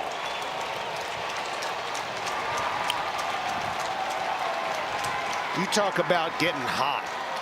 5 hits yesterday, barreling the ball up. And he gets a pitch out over the plate. It was I think it was a cutter that just did not cut, and he got on top of it and used his hands really well again and barrels this ball up, and he absolutely crushes this ball out of the ballpark here at Target Field, and we got ourselves a ball game. Absolutely have a ball game. 4 runs have scored for the Phillies. 14th home run of the season for Alec Boehm. It's our Nissan call to the pen as the Twins will go to the bullpen in a 1-run game.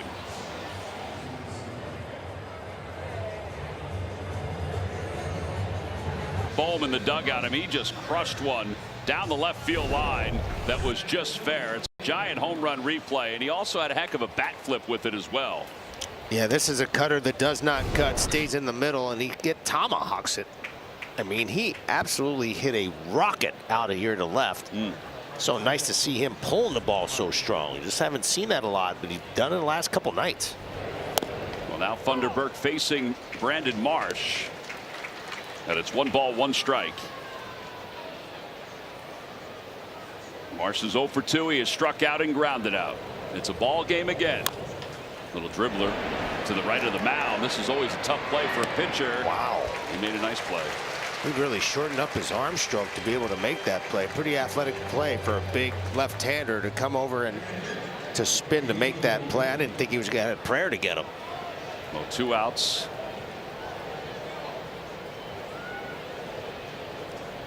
He's a big boy, too. Not a small human. Yeah, 41st game for him at 2.77 ERA.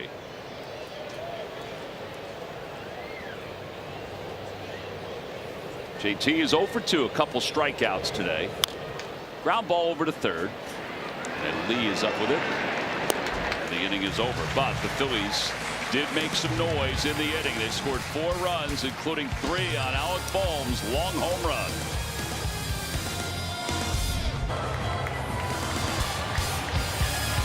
Phillies baseball is brought to you by Car Shield. It's as easy as call, drive, and save. By Nissan. Every Nissan is designed for people who refuse to settle for less. Visit nissanusa.com or your local dealer. And by Yellowwood pressure treated pine. If it doesn't have the yellow tag, you don't want it. On to the bottom of the 6th inning. Tim Mayza will take over for the Phillies. Andrew Painter retired the last 4 hitters that he faced. Painter goes 5 innings, 6 hits, 5 runs, 3 walks, 2 strikeouts. He did settle in a little bit. Didn't really have a great command of his overall stuff, but after that really tough first inning, sort of bounced back. Did give up the 1 home run, but at least he slowed things down a little bit. Gave the Phillies a chance to get back in it.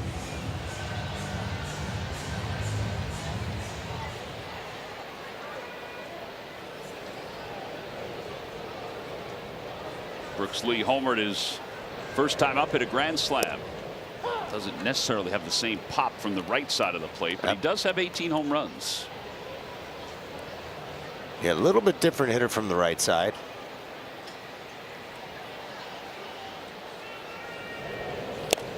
Swinging a foul tip, 0-2.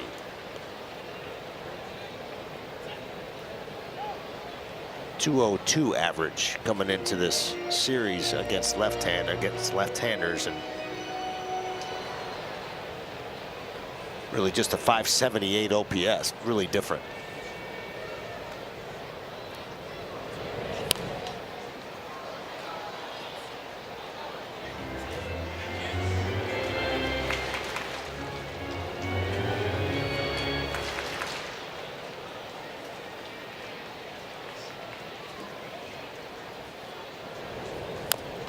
Grounded foul into the Phillies dugout. Phillies are 21-11 in 1-run games. Twins, meanwhile, are 14-19 in 1-run games. Phillies have the best winning percentage. Outside. Got to tell you something about their pitching and their bullpen overall, just because they've been the most clutch team. You would think that since they're so clutch, that those close games, those 1-run games, they'd have a better record with. You mean the Twins? Yeah. Yeah, I mean, they have been better lately, their bullpen. In fact, 2.86 ERA the last 17 games. But you're right. It's one of the reasons why they really emphasized at the trade deadline getting, you know, the Minters and the Hoffmans of the world. Hey. One hopper, 2-2.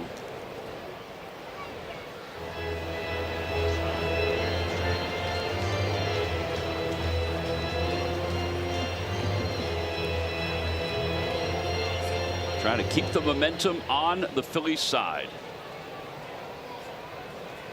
Yeah, 0 here would be huge from Mayza.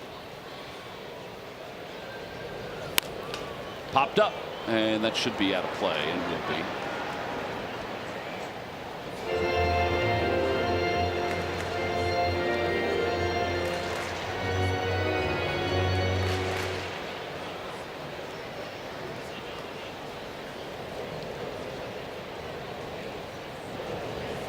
Swing and a miss. He got him.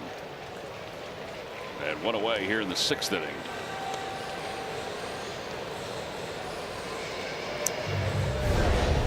I saw a breaking pitch here from Mesa to get Lee. Sort of a sweeping action breaking ball.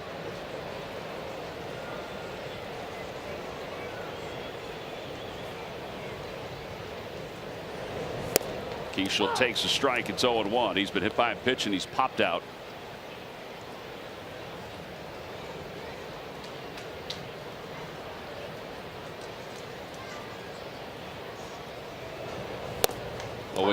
A couple excellent pitches. See if he tries to finish him off with that back foot breaking ball now.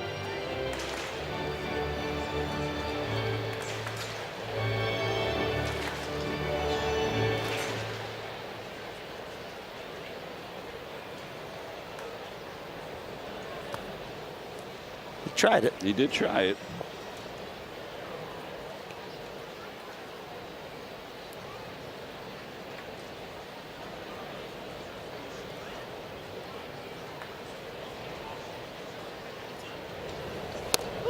And a call. Wow. Strike 3. He wants to challenge it, but he has no challenges left. Back-to-back Ks for Mesa. And 2 outs. I mean, this is a terrific fastball. And it is not a strike, but we will take it. He hit the glove and he hit the spot, and sometimes that's all you have to do. Well, particularly when there's no challenges left. Caratini is 0 for 2. He's popped out, grounded out, rolls that one to third. Charging Stott has it on the run with time and in time. Bohm kept his foot on the bag, although the Twins are going to look at it underneath to make sure. 1, 2, 3 for the Twins.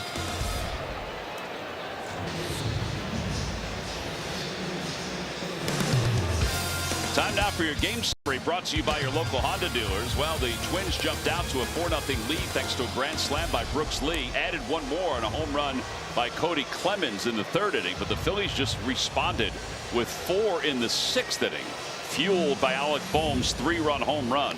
And it was a bomb. So now we go to the top of the 7th inning. It's a 5-4 game. A.J. Minter is the new pitcher for the Twins. And Brian De La Cruz is going to pinch hit for the Phils. Yeah, time for the matchups now as we get later into this game. De La Cruz has been a nice addition to this ball club. He's come up with some hits and been a little bit of spark plug, as diminishing time now with Harper playing right field. 29-year-olds. 9 for 28 so far this season. Hitting .321 in those 14 games since being brought up from the minor leagues.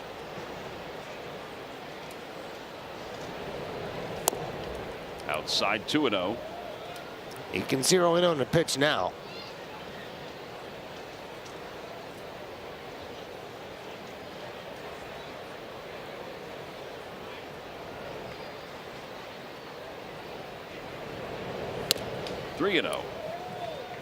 Boy, both staffs have had trouble. Well, 3 of the 4 pitchers have had trouble with just overall command. Yeah.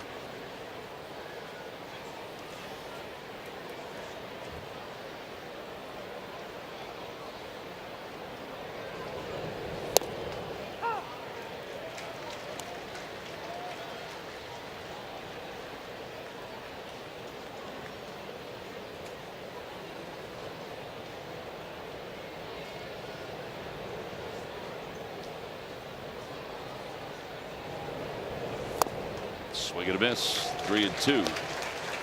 Challenges wise, the Phillies have 1 left. The Twins do not have any left. at the top of the 7th inning. That cutting fastball from A.J. Minter is sort of his bread and butter. It's one of the reasons why he has the reverse splits versus right-handers coming into this series. They are only hitting 200 against them.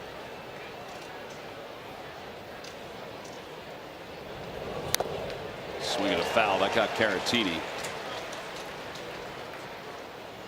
Now, I got to believe he's going to continue to give the steady diet of those cutters. He's going to go down. He's going to go down with his best pitch in these situations.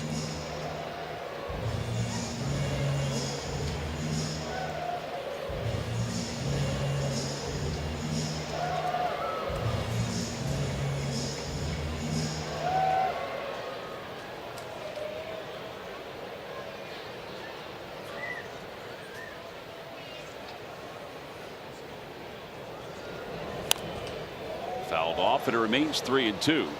De La Cruz will be followed by Edmundo Sosa. We mentioned that Trey Turner, we were told, was probably going to be available today. Not that the Phillies need to make that switch as of now. Sosa's actually swinging a good bat, so would not be in this spot.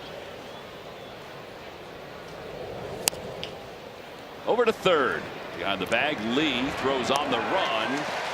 That's a fine play. Yeah, it is. That charging bouncer that the left side of the infield has to make all the time. They always talk about shortstops, you know, having to make that play consistently. Well, third baseman the same way. Yeah, this is a very tough play because you're running and having to throw across your body. I mean, you got a long way to throw it. He just threw an absolute strike over there to Royce Lewis. Edmundo Sosa's 1 for 2.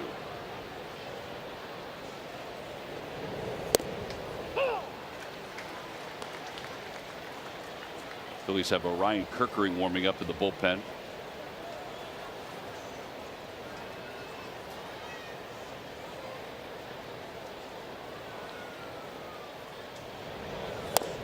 Oh, and 2.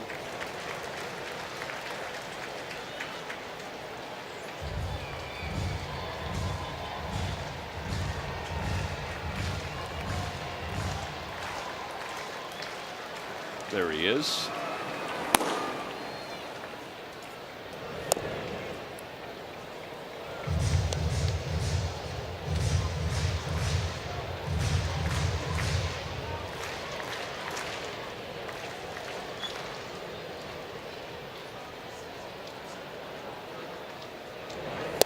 Swing and a miss.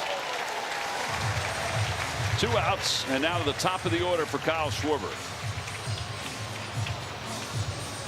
Yeah, another one of those cutting chain, the cutters that he's been so nasty with.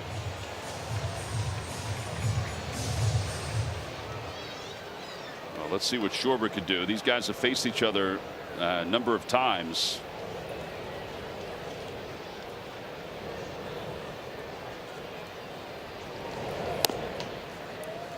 Missed high.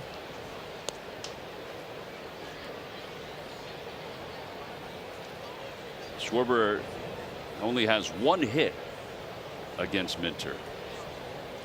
It was a double. Ground ball to first. And Lewis will just walk it to the bag. 3 unassisted. Phillies go down in order. Time to stretch at a 1-run game.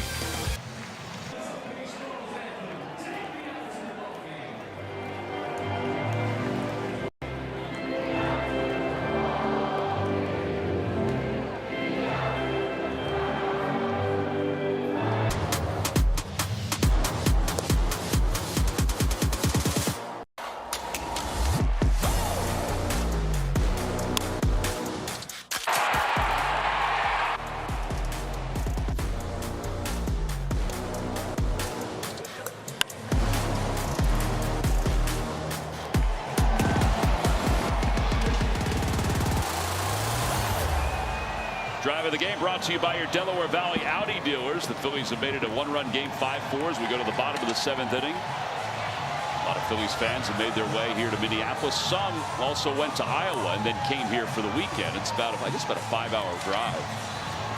There's a group of about 50 Phillies fans that are here that went to Iowa and then came here. And then a bunch of families we've met along the way that have done the same thing. Bryson Stott has had himself a nice day over at third base. Our Hyundai defensive plays of the game. And Bryson Stott's been awfully good at third base since making that transition, and you just didn't know what was going to come out of it, but he's been really good making a number of different types of plays. This sort of made it really easy. Not an easy play, and those are your Hyundai defensive plays of the game. Ryan Kirkering is the new pitcher for the Phillies. De La Cruz stays in the game. He's in left field. Marsh moves from left field to center field. And Caleb Culpepper will lead it off. 2 balls and no strikes. Well, big spot for Ryan Kirkering in a 1-run game. Meza did his job perfectly in the 6th inning.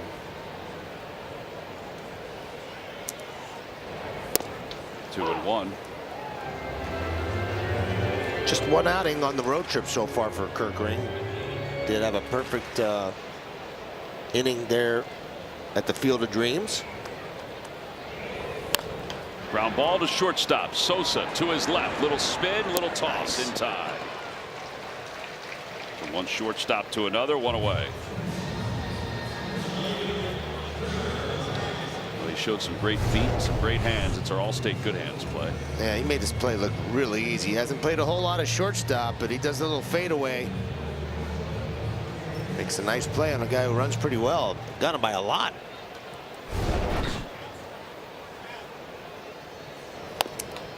Here's Larnach, and Larnach is 1 for 2 with a walk.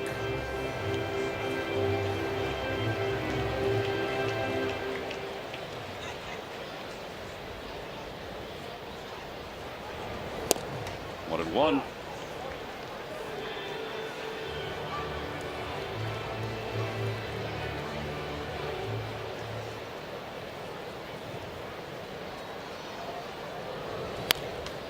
One and two now as he fouls that one back into the seats on the second level.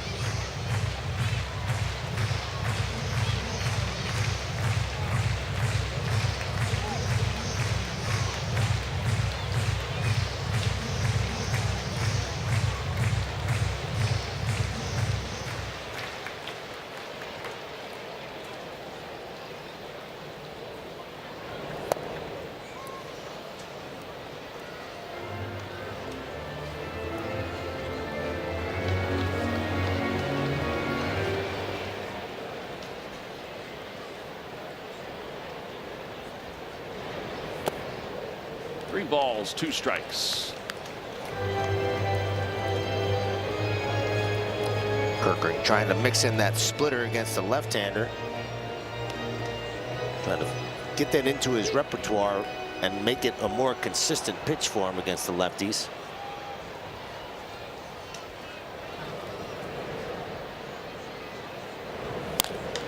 Fly ball left field. De La Cruz comes sprinting in over toward the line. And he makes the catch. He looked better on that play than he did at third base taking ground balls today before the ball game. Paco was working on his hands, and he's been working on the balls on the ground, and what better way to do it to work on the ground balls in the infield. But he had a long way to go on that fly ball. He made it look easy. And I say that jokingly because you know he had a few that he had a backhand and he just couldn't make the backhand play. Yeah, not a play you make very often as an outfielder. But a good way to work on it. Yeah. And he was having a good time, too. Buxton's 0 for 3, couple strikeouts. 1 for 10 in the series. Ground ball to shortstop. Sosa right at him. And his throw is low, but it's dug out by the Condor over at first. 6-3 on the putout. 1-2-3 go the Twins. 6 up, 6 down for the Phillies bullpen.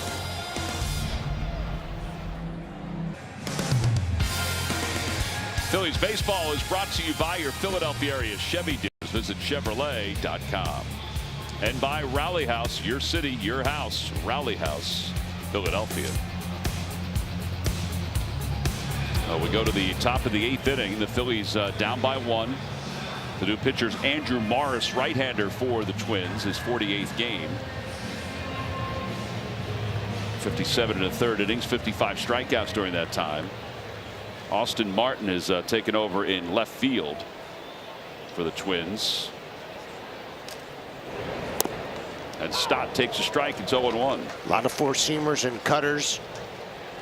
Mix in some changeups, sinker, sweeper, curve. He's got a bunch of pitches, but mostly four-seam cutter.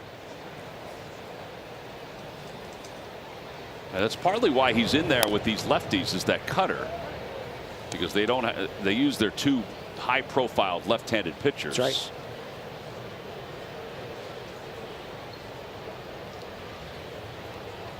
They have Taylor Rogers, but his numbers have not been good recently. In the dirt, 2-1. They do appeal, no swing. The left-hander's hitting .239 against him with a .684 OPS.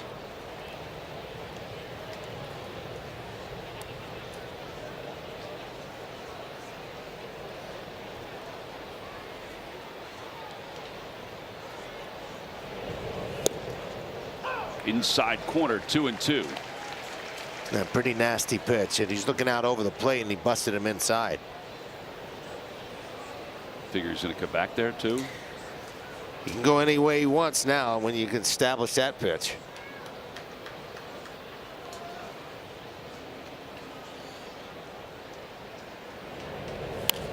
Off the hands.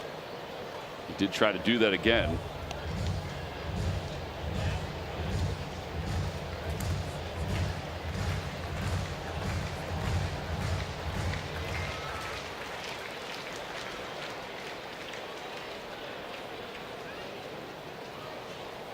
Two and two.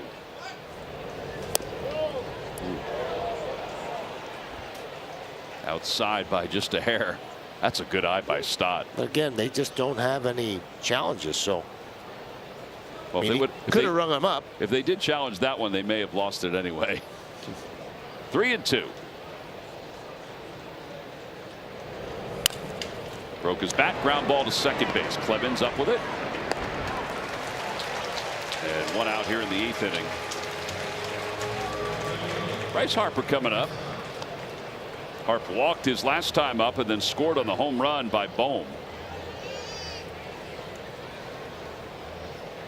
Again, some quality at bats before Bohm came up there and punched that ball out of the ballpark.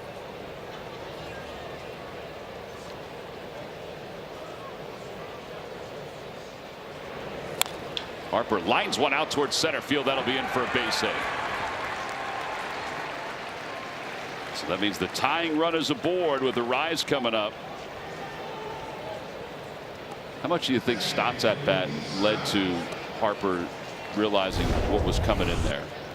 I think it's, you know, obviously they do work on guys differently, a little differently, but he was probably ready for some type of fastball. He tied up Stott with the fastballs inside. He tried to do that again on Harper, and he punched it into center. Outside to Arise. Arise is 0 for 3 with an RBI.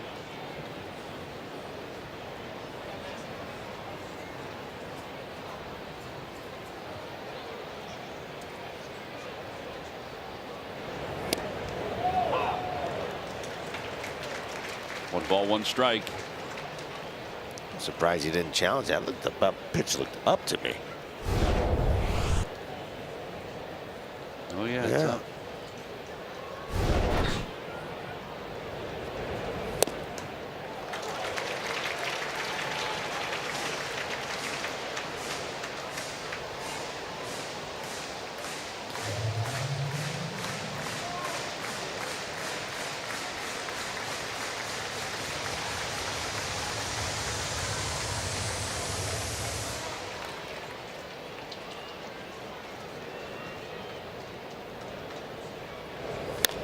Opposite way, and Martin on the run. He's got great speed. He missed it, and it's kicking around. He doesn't know where it is. They're going to say ground rule double. That is a break for the Twins. It's a ground rule double for the Phils and Arise. At least I think that'll be a double. And the Phillies have 2 in scoring position with 1 out. Now Martin brought into the game for Larnach, and he gets a tough one. The ball was struck well and slicing down the left field line. It's a little sinker. He stays on it, lines it down the left field line, and tips off the top of his glove. And then I think he tweaked his left foot right there. And they did get a break, because I got to believe that Harper would have. Oh, definitely. Would have scored easily on that. And maybe, possibly, Arise could have gotten a third the way he was hopping around. You see those railings up down there. If it hits the railing, it's in play, but it went over the railings. Now, he may leave this ball game. 27 double the year for Arise. He's walking off like he's leaving. Oh, yeah, he's going to leave this game. He didn't even have his glove in his hand. So they've already switched out their left fielder one time.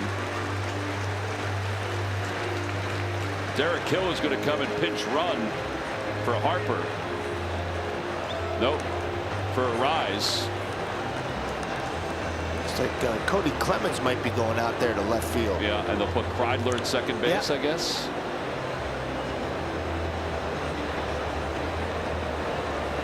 I think he might have gotten his foot caught up. Yeah, it just tipped off the top of his glove, and then right there up underneath the padding, he tweaked his foot somehow. I don't know if he twisted it or what underneath that padding. All right, so Kreidler comes in to play second base. Cody goes to the outfield, Clemens, that is. And we mentioned Derek Hill comes to pinch run for Arise. Arise must have something wrong if they're pinch running, something that they've been dealing with, because he runs pretty well. He runs okay. I mean, he's an average runner. He's not like a clunker. I would assume there's something going on with him. I hope it's nothing serious. Well, now Pete Mackey is going to go out, the pitching coach, to have a conversation with his right-hander. And Alec Bohm has been hotter than a firecracker on this road in this series. Not necessarily on the road trip, but in the series. He's going to get another chance. Our Delaware Valley Audi dealers give you a look at the StatCast of his home run. I mean, he stayed on top of this little cutter and stayed in the middle of the plate, and he crushes it to left. 408 feet. Looked like it was more like 450 feet the way it was moving. Pretty impressive the way he's swinging the bat right now. Using his hands super well. Remember, just thinking about, you know, he usually uses the middle of the field, and he sort of stays inside the ball a lot with his hands. But today and yesterday, it just looks like he's really firing that barrel out with his hands. All right, after the meeting on the mound and the changes defensively, Alec Bohm will bat with the tying run at third, the go-ahead run at second. And there's just one out. They're going to try to go for the win here and play the infield in. Bolin warming up for the Phillies. And the pitch hit in the air, back of first. This is going to be a tough play toward no man's land. It's a fair ball. The Phillies will tie it up, and then Keishel misplayed it. It's going to enable Bohm to go to second. It's a 5-5 game. Well, those are the benefits of playing the infield in, because if they don't have the infield in, this ball is played by Royce Lewis, or the second baseman. But when you're going good, you're going good, and he doesn't hit this ball well, but he flips it out to right field and stays inside the line. And he got sawed off a little bit, but you see the first baseman not be able to get to it, and then this ball's kind of kicked around, and D. Hill was watching, but was not able to score on it. I think AC wanted to send him. This ball flips into the no man's land.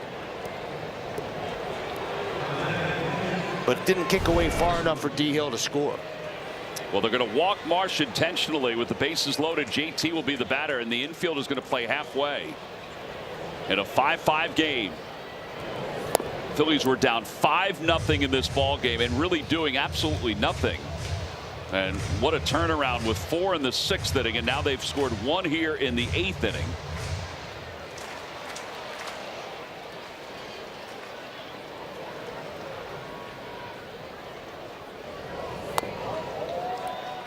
Yeah, heck of a job of the boys staying in this thing. The big blow, obviously, from Alec Bohm, and another RBI there. But JT's had a little bit of a tough day. Hopefully he can come up with a big at bat. He's had some really good situational at bats these last couple days. Lines that one foul. He got a little out in front of it, huh? Oof. I don't mind that on a 2-0 swing.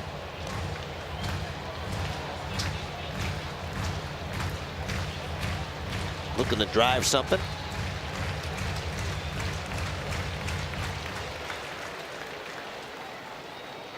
Three for 8 this year with runners with the bases loaded.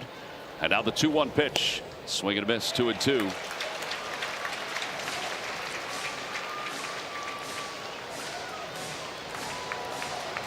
We mentioned what the Twins might use bullpen wise. They do have Taylor Rogers warming up in the bullpen. 2 balls, 2 strikes to Real Muto. Swinging a foul. Yeah, what a huge at bat this is. Big battle here for JT.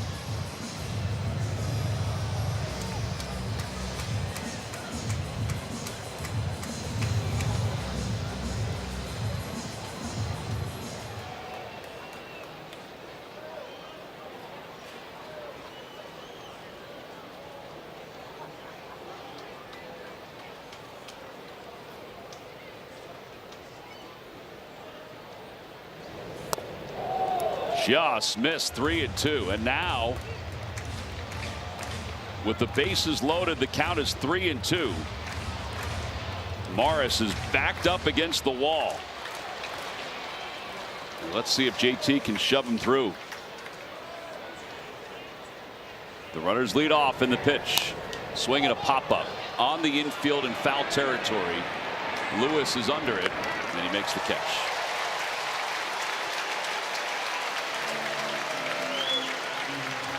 And now De La Cruz. Grounded out his only time up.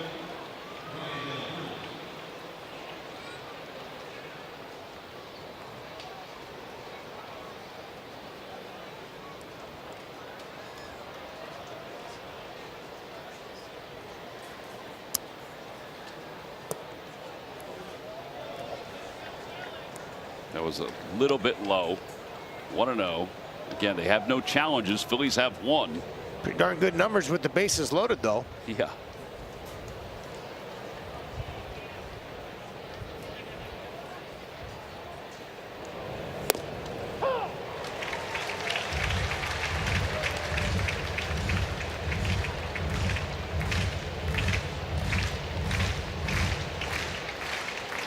See if the Phillies can complete the comeback. They were down 5-0. They've tied it at 5.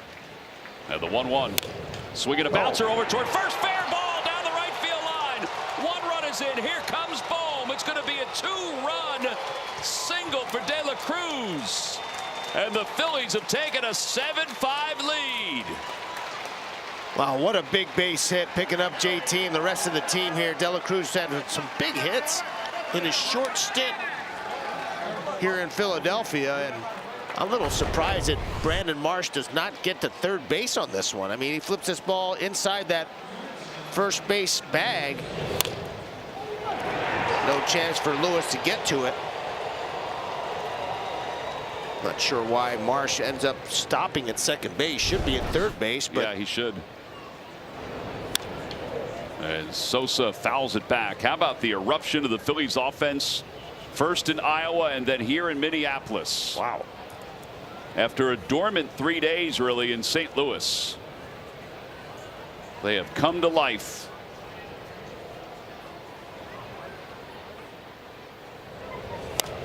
Fouled away. It's 0-2.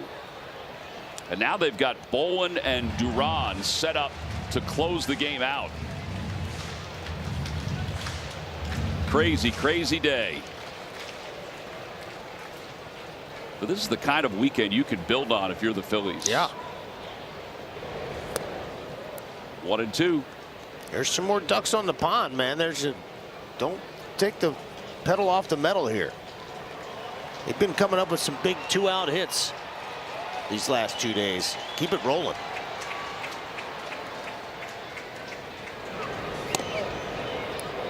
2-2.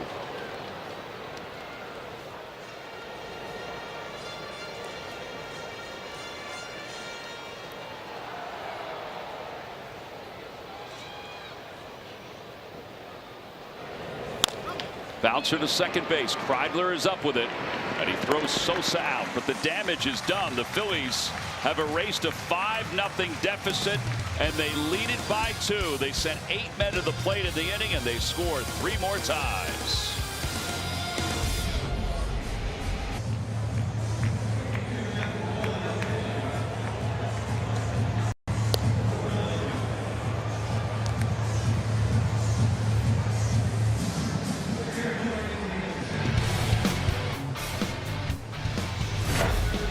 Time now for a turning point brought to you by Toyota Camry. Well, you just watched it in the 8th inning. 3 runs scored for the Phils. That was a pivotal play right there. Yeah, it's sort of similar from yesterday. These guys coming up with some hits when they needed to. Some of these balls not hit all that hard, but sometimes you just got to put it in play. And the overall approach, done a heck of a job at Toyota Camry turning points of the game. Well, now it's Bolin who's on here in the bottom of the 8th inning. The Phillies have made an array of defensive changes behind Bolin. They basically have their old infield back together with the exception of Turner. Swing and a miss. 0-2.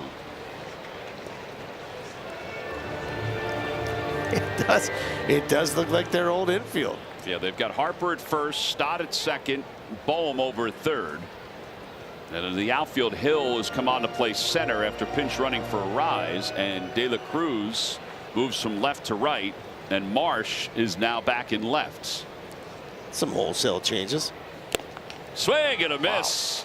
Wow. 1 away.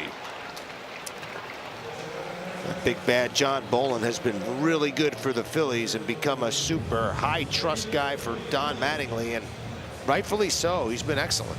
Look at those changes in the defense. Changes brought to you by Car Shield.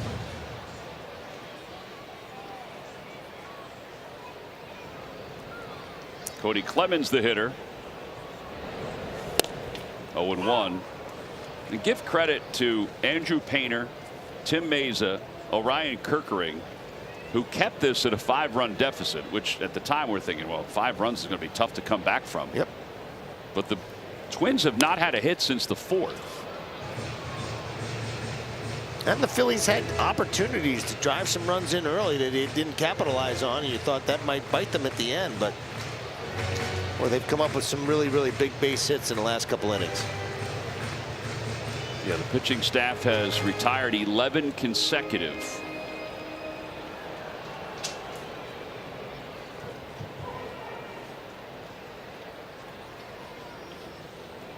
Oh, 2.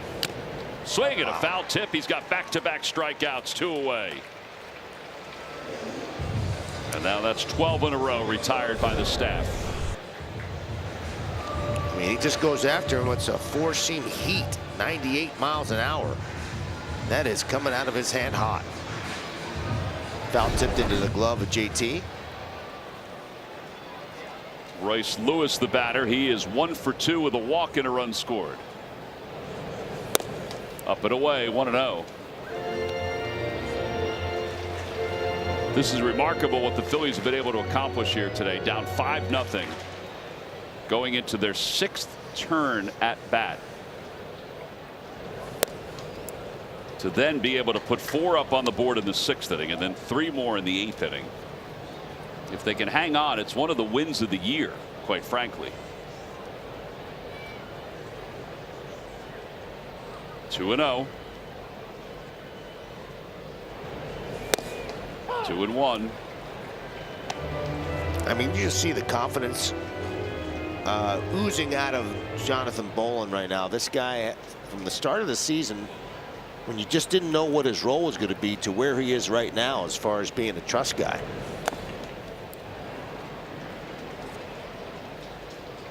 3-1.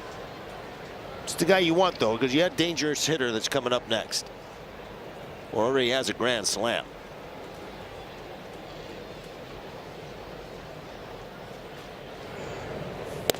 Ball 4. So that ends 12 in a row. And it does bring Brooks Lee up. Every time a Phillies pitcher like Bolin throws a pitch of 95 or more, Comcast will make a contribution to Phillies charities.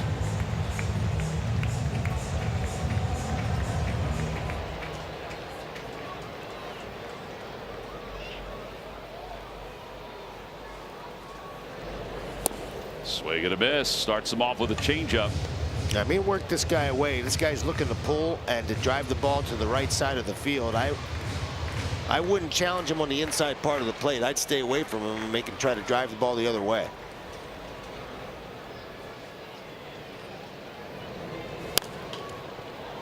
That's where JT set up. He set up away on him. It hit about 3 different tiers, that ball. Yeah, it did. It's like pinball. I would also try to bounce one of those splits or changeups. Or 2. See if they'll chase. And the 0-2. Swinging a ground ball softly to the middle. It's sliding play by Stott. Wow. Throws to second. He's out at second base and then out again. What a play. Andy Fletcher called him out on the force play, and then he went past the bag, and Sosa tagged him, and he called him out again. And there's not going to be any challenge. What a play by Stott to wrap up this 8th inning. He can play third. He can play second. You could probably have him fly the plane back to Philadelphia if you want to also. We'll head to the 9th.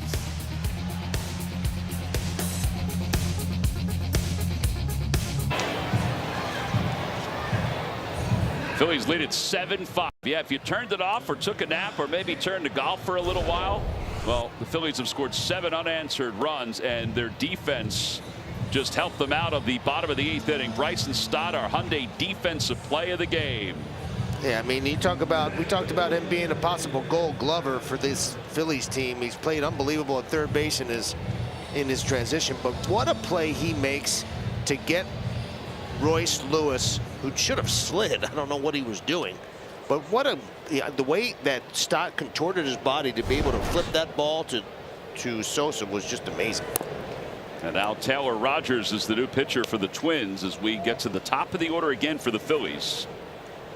Kyle Schwarber, who is 1 for 3 today with a walk and a run scored.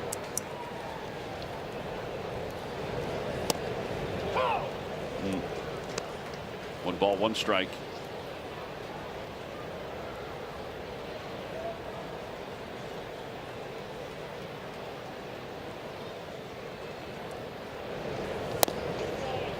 Outside, 2-1. Rogers with that big sweeper. It's really a slow pitch, and it will mess with your timing. 78 miles an hour. Mix in a sinker at 92.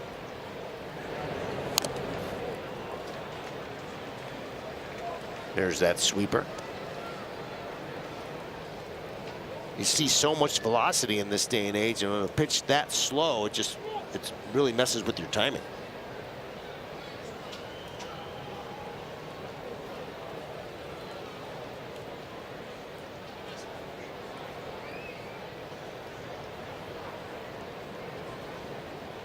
Two and two.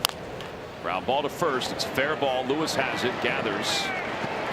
3 unassisted. 1 away here in the 9th inning. And here comes Bryson Stott. I want to talk about somebody playing with an array of confidence that has exceeded any bit of confidence he's had. So it's been amazing. I mean, this overall game, the way he's running the bases, the way he's swinging the bat, defensively, I mean, he's got the whole game working right now. 0-1.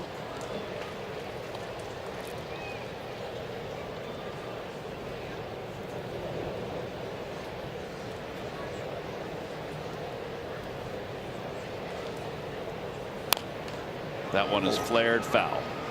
Well, that would have been a thing. We call those a thing. A thing.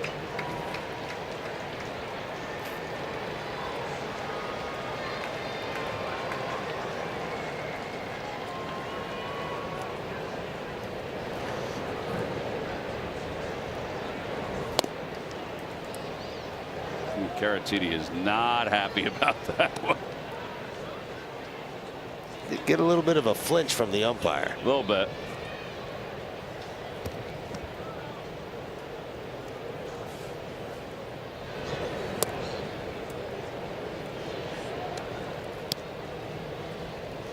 I wouldn't mind one more run here, Tom. It would make things a little easier. Let's try to make it as easy as we can on Mr. Duran.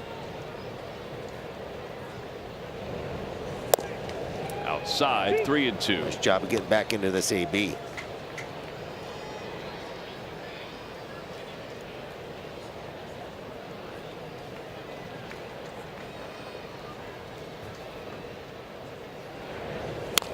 Serves it towards short, caught by Culpepper. 2 outs. And Bryce Harper, who started the decisive rally in the 8th inning with a single after Bryson was sawed off.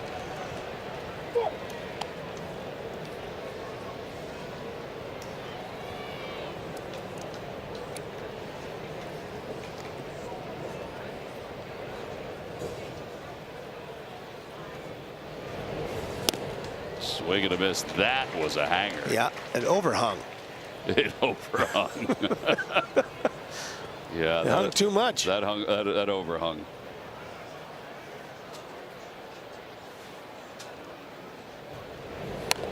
Bunt toward third, foul. That would have been a double.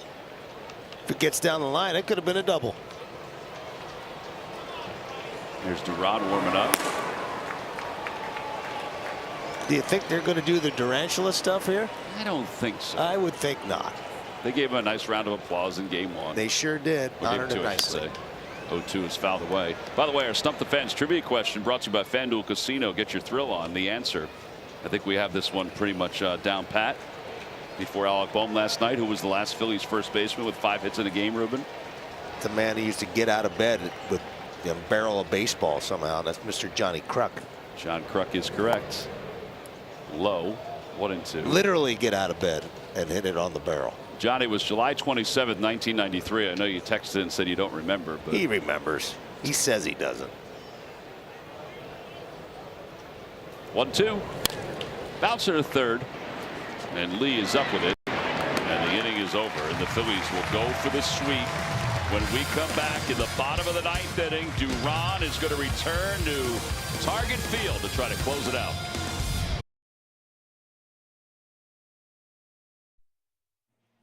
Phillies baseball is brought to you by Toyota. Toyota is the #1 retail brand for electrified vehicles 24 years in a row. Find yours at toyota.com. Toyota, let's go places.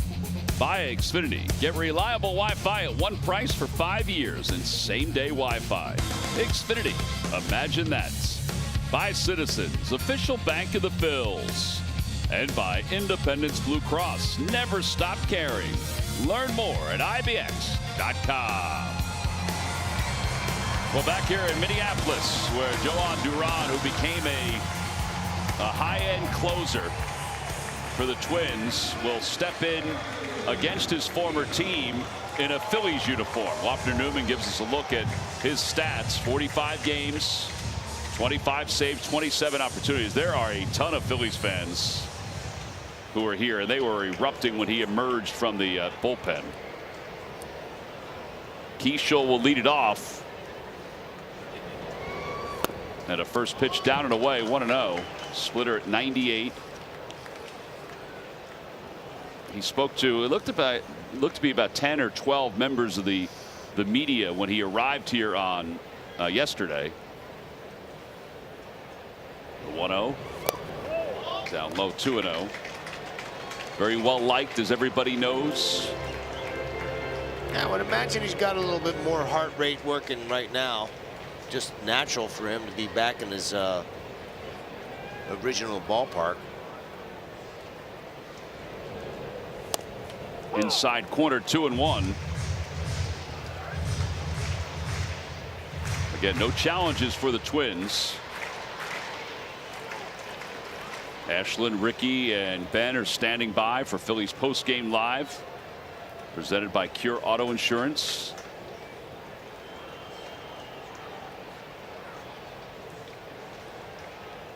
Two and one.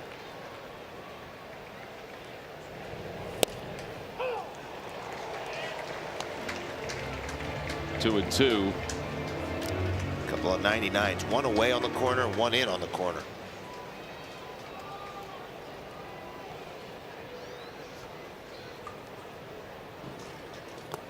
Down and away, 3-2. Duran came to the big leagues in 2022 with the Twins. He had 8 saves that year.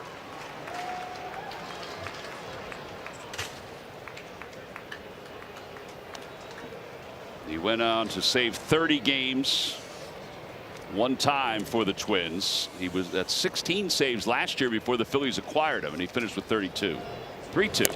Swing and a miss. Keishel lost his bat. Wow. And there's one away.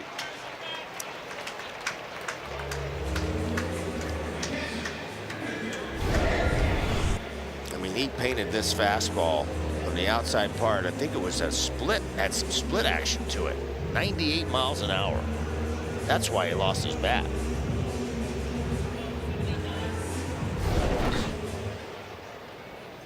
Huge first out.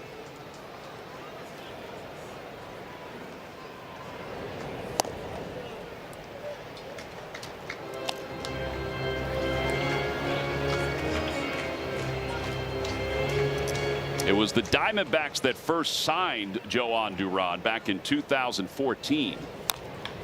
Caratini fouls it. It's 1-1. The word goes is that the Twins wanted to sign him, but the deal fell through. And after the Diamondbacks signed him, the Twins eventually traded for him. Came over in the Eduardo Escobar trade. 1 ball, 1 strike. And a 1-hopper past Caratini, 2-1. So they always had their eyes on him. They kind of overthrew that knuckle curve and tried to throw that about 100 miles an hour. Bounced it at about 55 feet.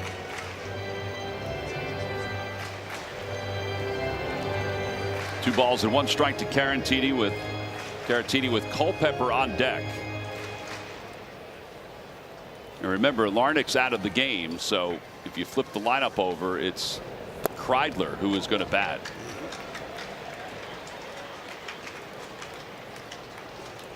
Little different hitter with a right-hander on the mound. Yep. 3-1.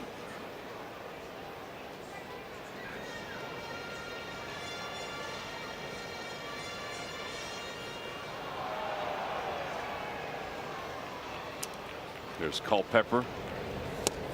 3-2.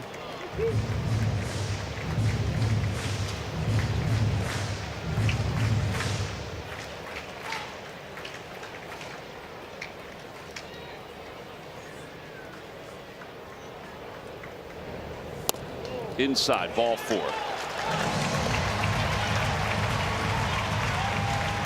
That gives these Twins some life.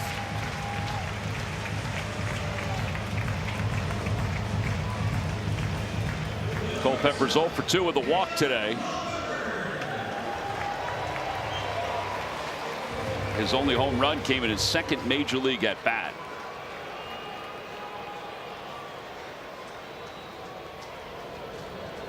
They're not holding Caratini on at first.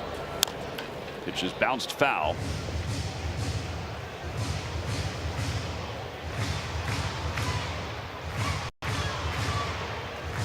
Caratini, I can't imagine that they would risk letting him run here. Doesn't run all that well, even though they're not holding him on, not even close. But I do like the idea of trying to get a ground ball to end this game.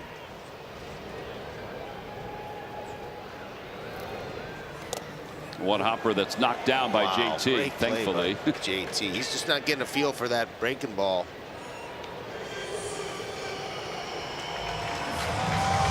Probably going to have to go with that fastball split combination, and he can get people out with those 2 pitches. He doesn't necessarily need that breaking ball, but it does take one of his piece of his arsenal away.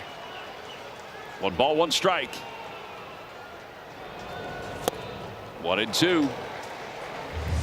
Splitter. I mean, that is just, it looks like a fastball the whole way, and it just drops off. It's not like he's throwing it softly.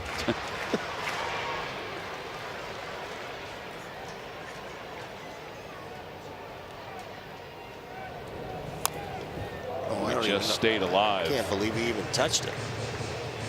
He had his buttocks over at third base, and his bat just happened to touch it. He's got good hand-eye coordination to be able to get a piece of that one. Yeah.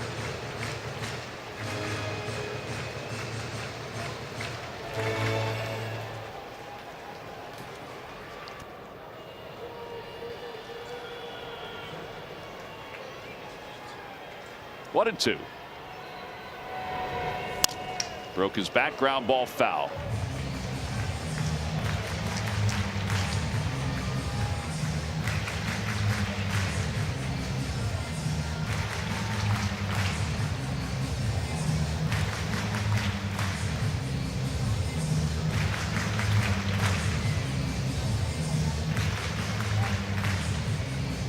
Phillies trailed at 5-0. They scored 4 runs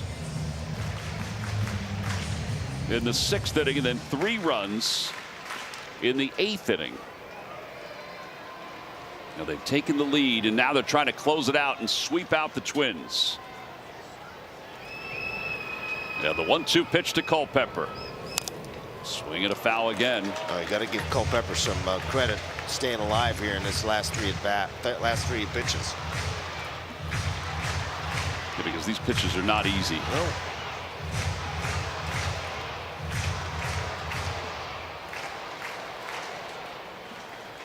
Jeffers has come out of the on-deck circle to pinch hit. And the 1-2 again. One hopper, 2-2. Got a nice, great play by JT. I don't know how he's doing it, but his hands are just ridiculous. He's picking them like he's a shortstop, making a tag. 8th pitch of the at-bat.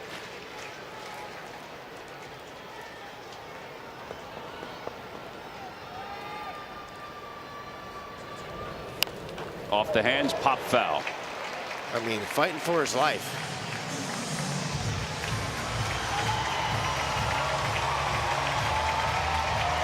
Time to put him away.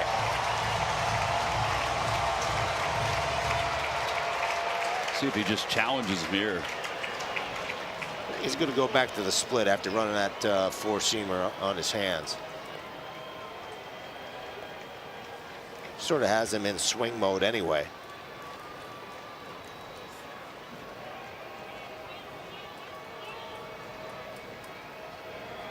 Two and two.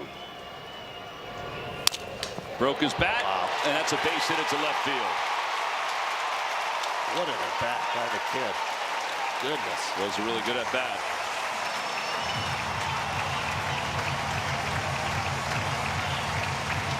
They got a dangerous hitter here with Jeffers coming up, but this is a heck of a battle by the kid. I mean, he does not hit the ball hard. It's a hard sinker in on his hands. He can almost hit it off his knuckle. And he just got enough of it to be able to get it out to the outfield and pass Edmundo Sosa into that 6-hole. Caleb Cotham is going to go out to the mound. JT has been cleaning up little pieces of wood around home plate. Talk about some kindling. I mean, it's shattered.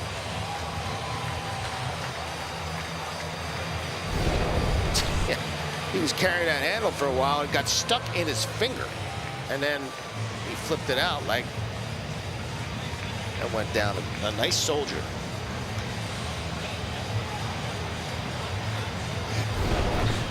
I mean, I would be happy too with that at bat. Yeah. Well, it's not often that Caleb comes out to talk to Joan Duran. But he's out there now just to give him a moment. And Ryan Jeffers will pinch hit. Yeah, dangerous hitter here. One of the best hitters with a very high OPS. And Duran's going to have to make some pitches, see if he can get a ground ball or a punch out. Yeah, anything in the gap, you would think that Culpepper would be able to score, particularly since he's not being held on. And the outfield playing pretty deep. And no doubles. The first pitch to Jeffers, low, ball 1.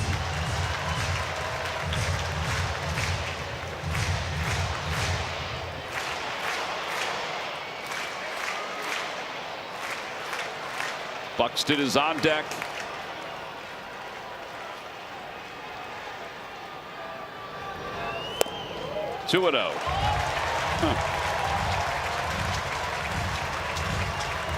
Yeah, not his typical command today. Usually throwing just firing strikes, but getting behind a lot of hitters. Almost all of them he's faced so far today.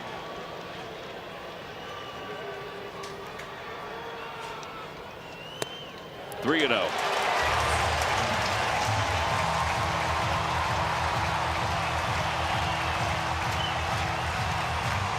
He's got a tough battle now. He's got to really work hard. Can't just assume that Jeffers is taking here, but he was like spitting on pitches. Yeah.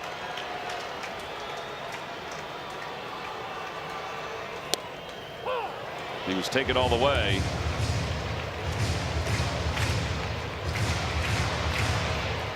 See if he can induce a little ground ball.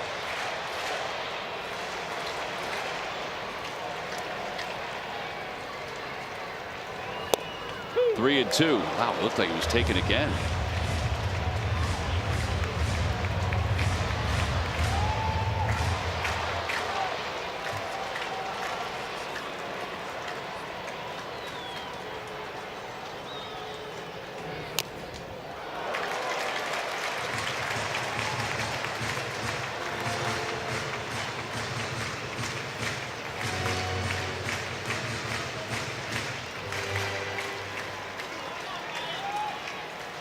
Three balls, two strikes with runners at first and second.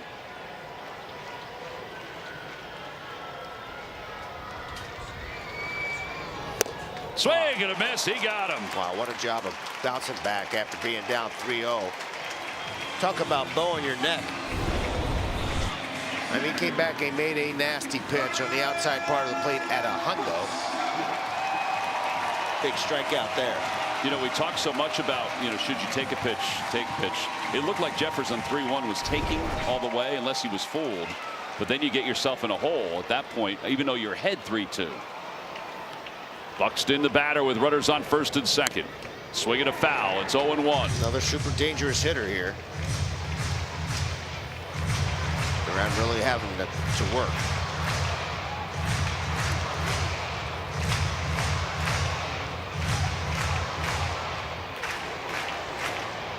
This will be his 30th pitch.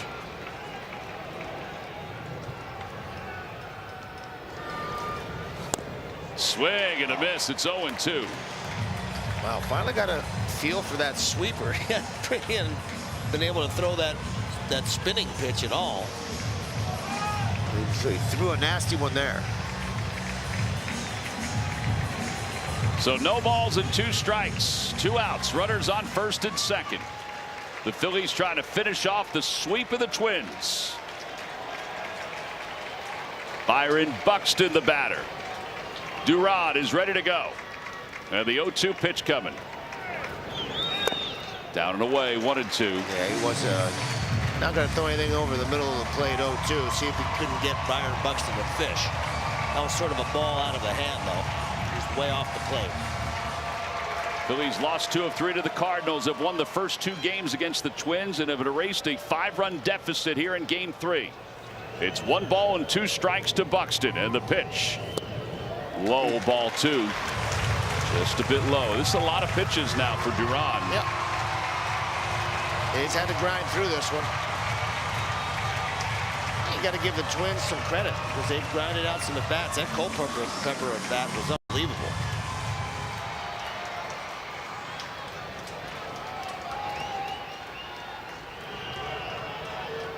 Durant is ready to go. Little wiggle. And the 2-2 pitch coming to Buxton. Swing and a miss. He got him. And a sigh of relief as Durant closes the door, and the Phillies completes somewhat of an improbable sweep of the Minnesota Twins by winning it by a final score of 7-5. Yeah, one of the best comeback wins of the season in my mind. They really needed this series after playing some listless baseball in St. Louis, coming back into Minnesota and into Iowa to sweep these guys. Just a heck of a job of bouncing back, and a great team effort. Absolutely. I mean, this is everybody contributing. A great job by the bullpen, and been a lot of talk about the bullpen. And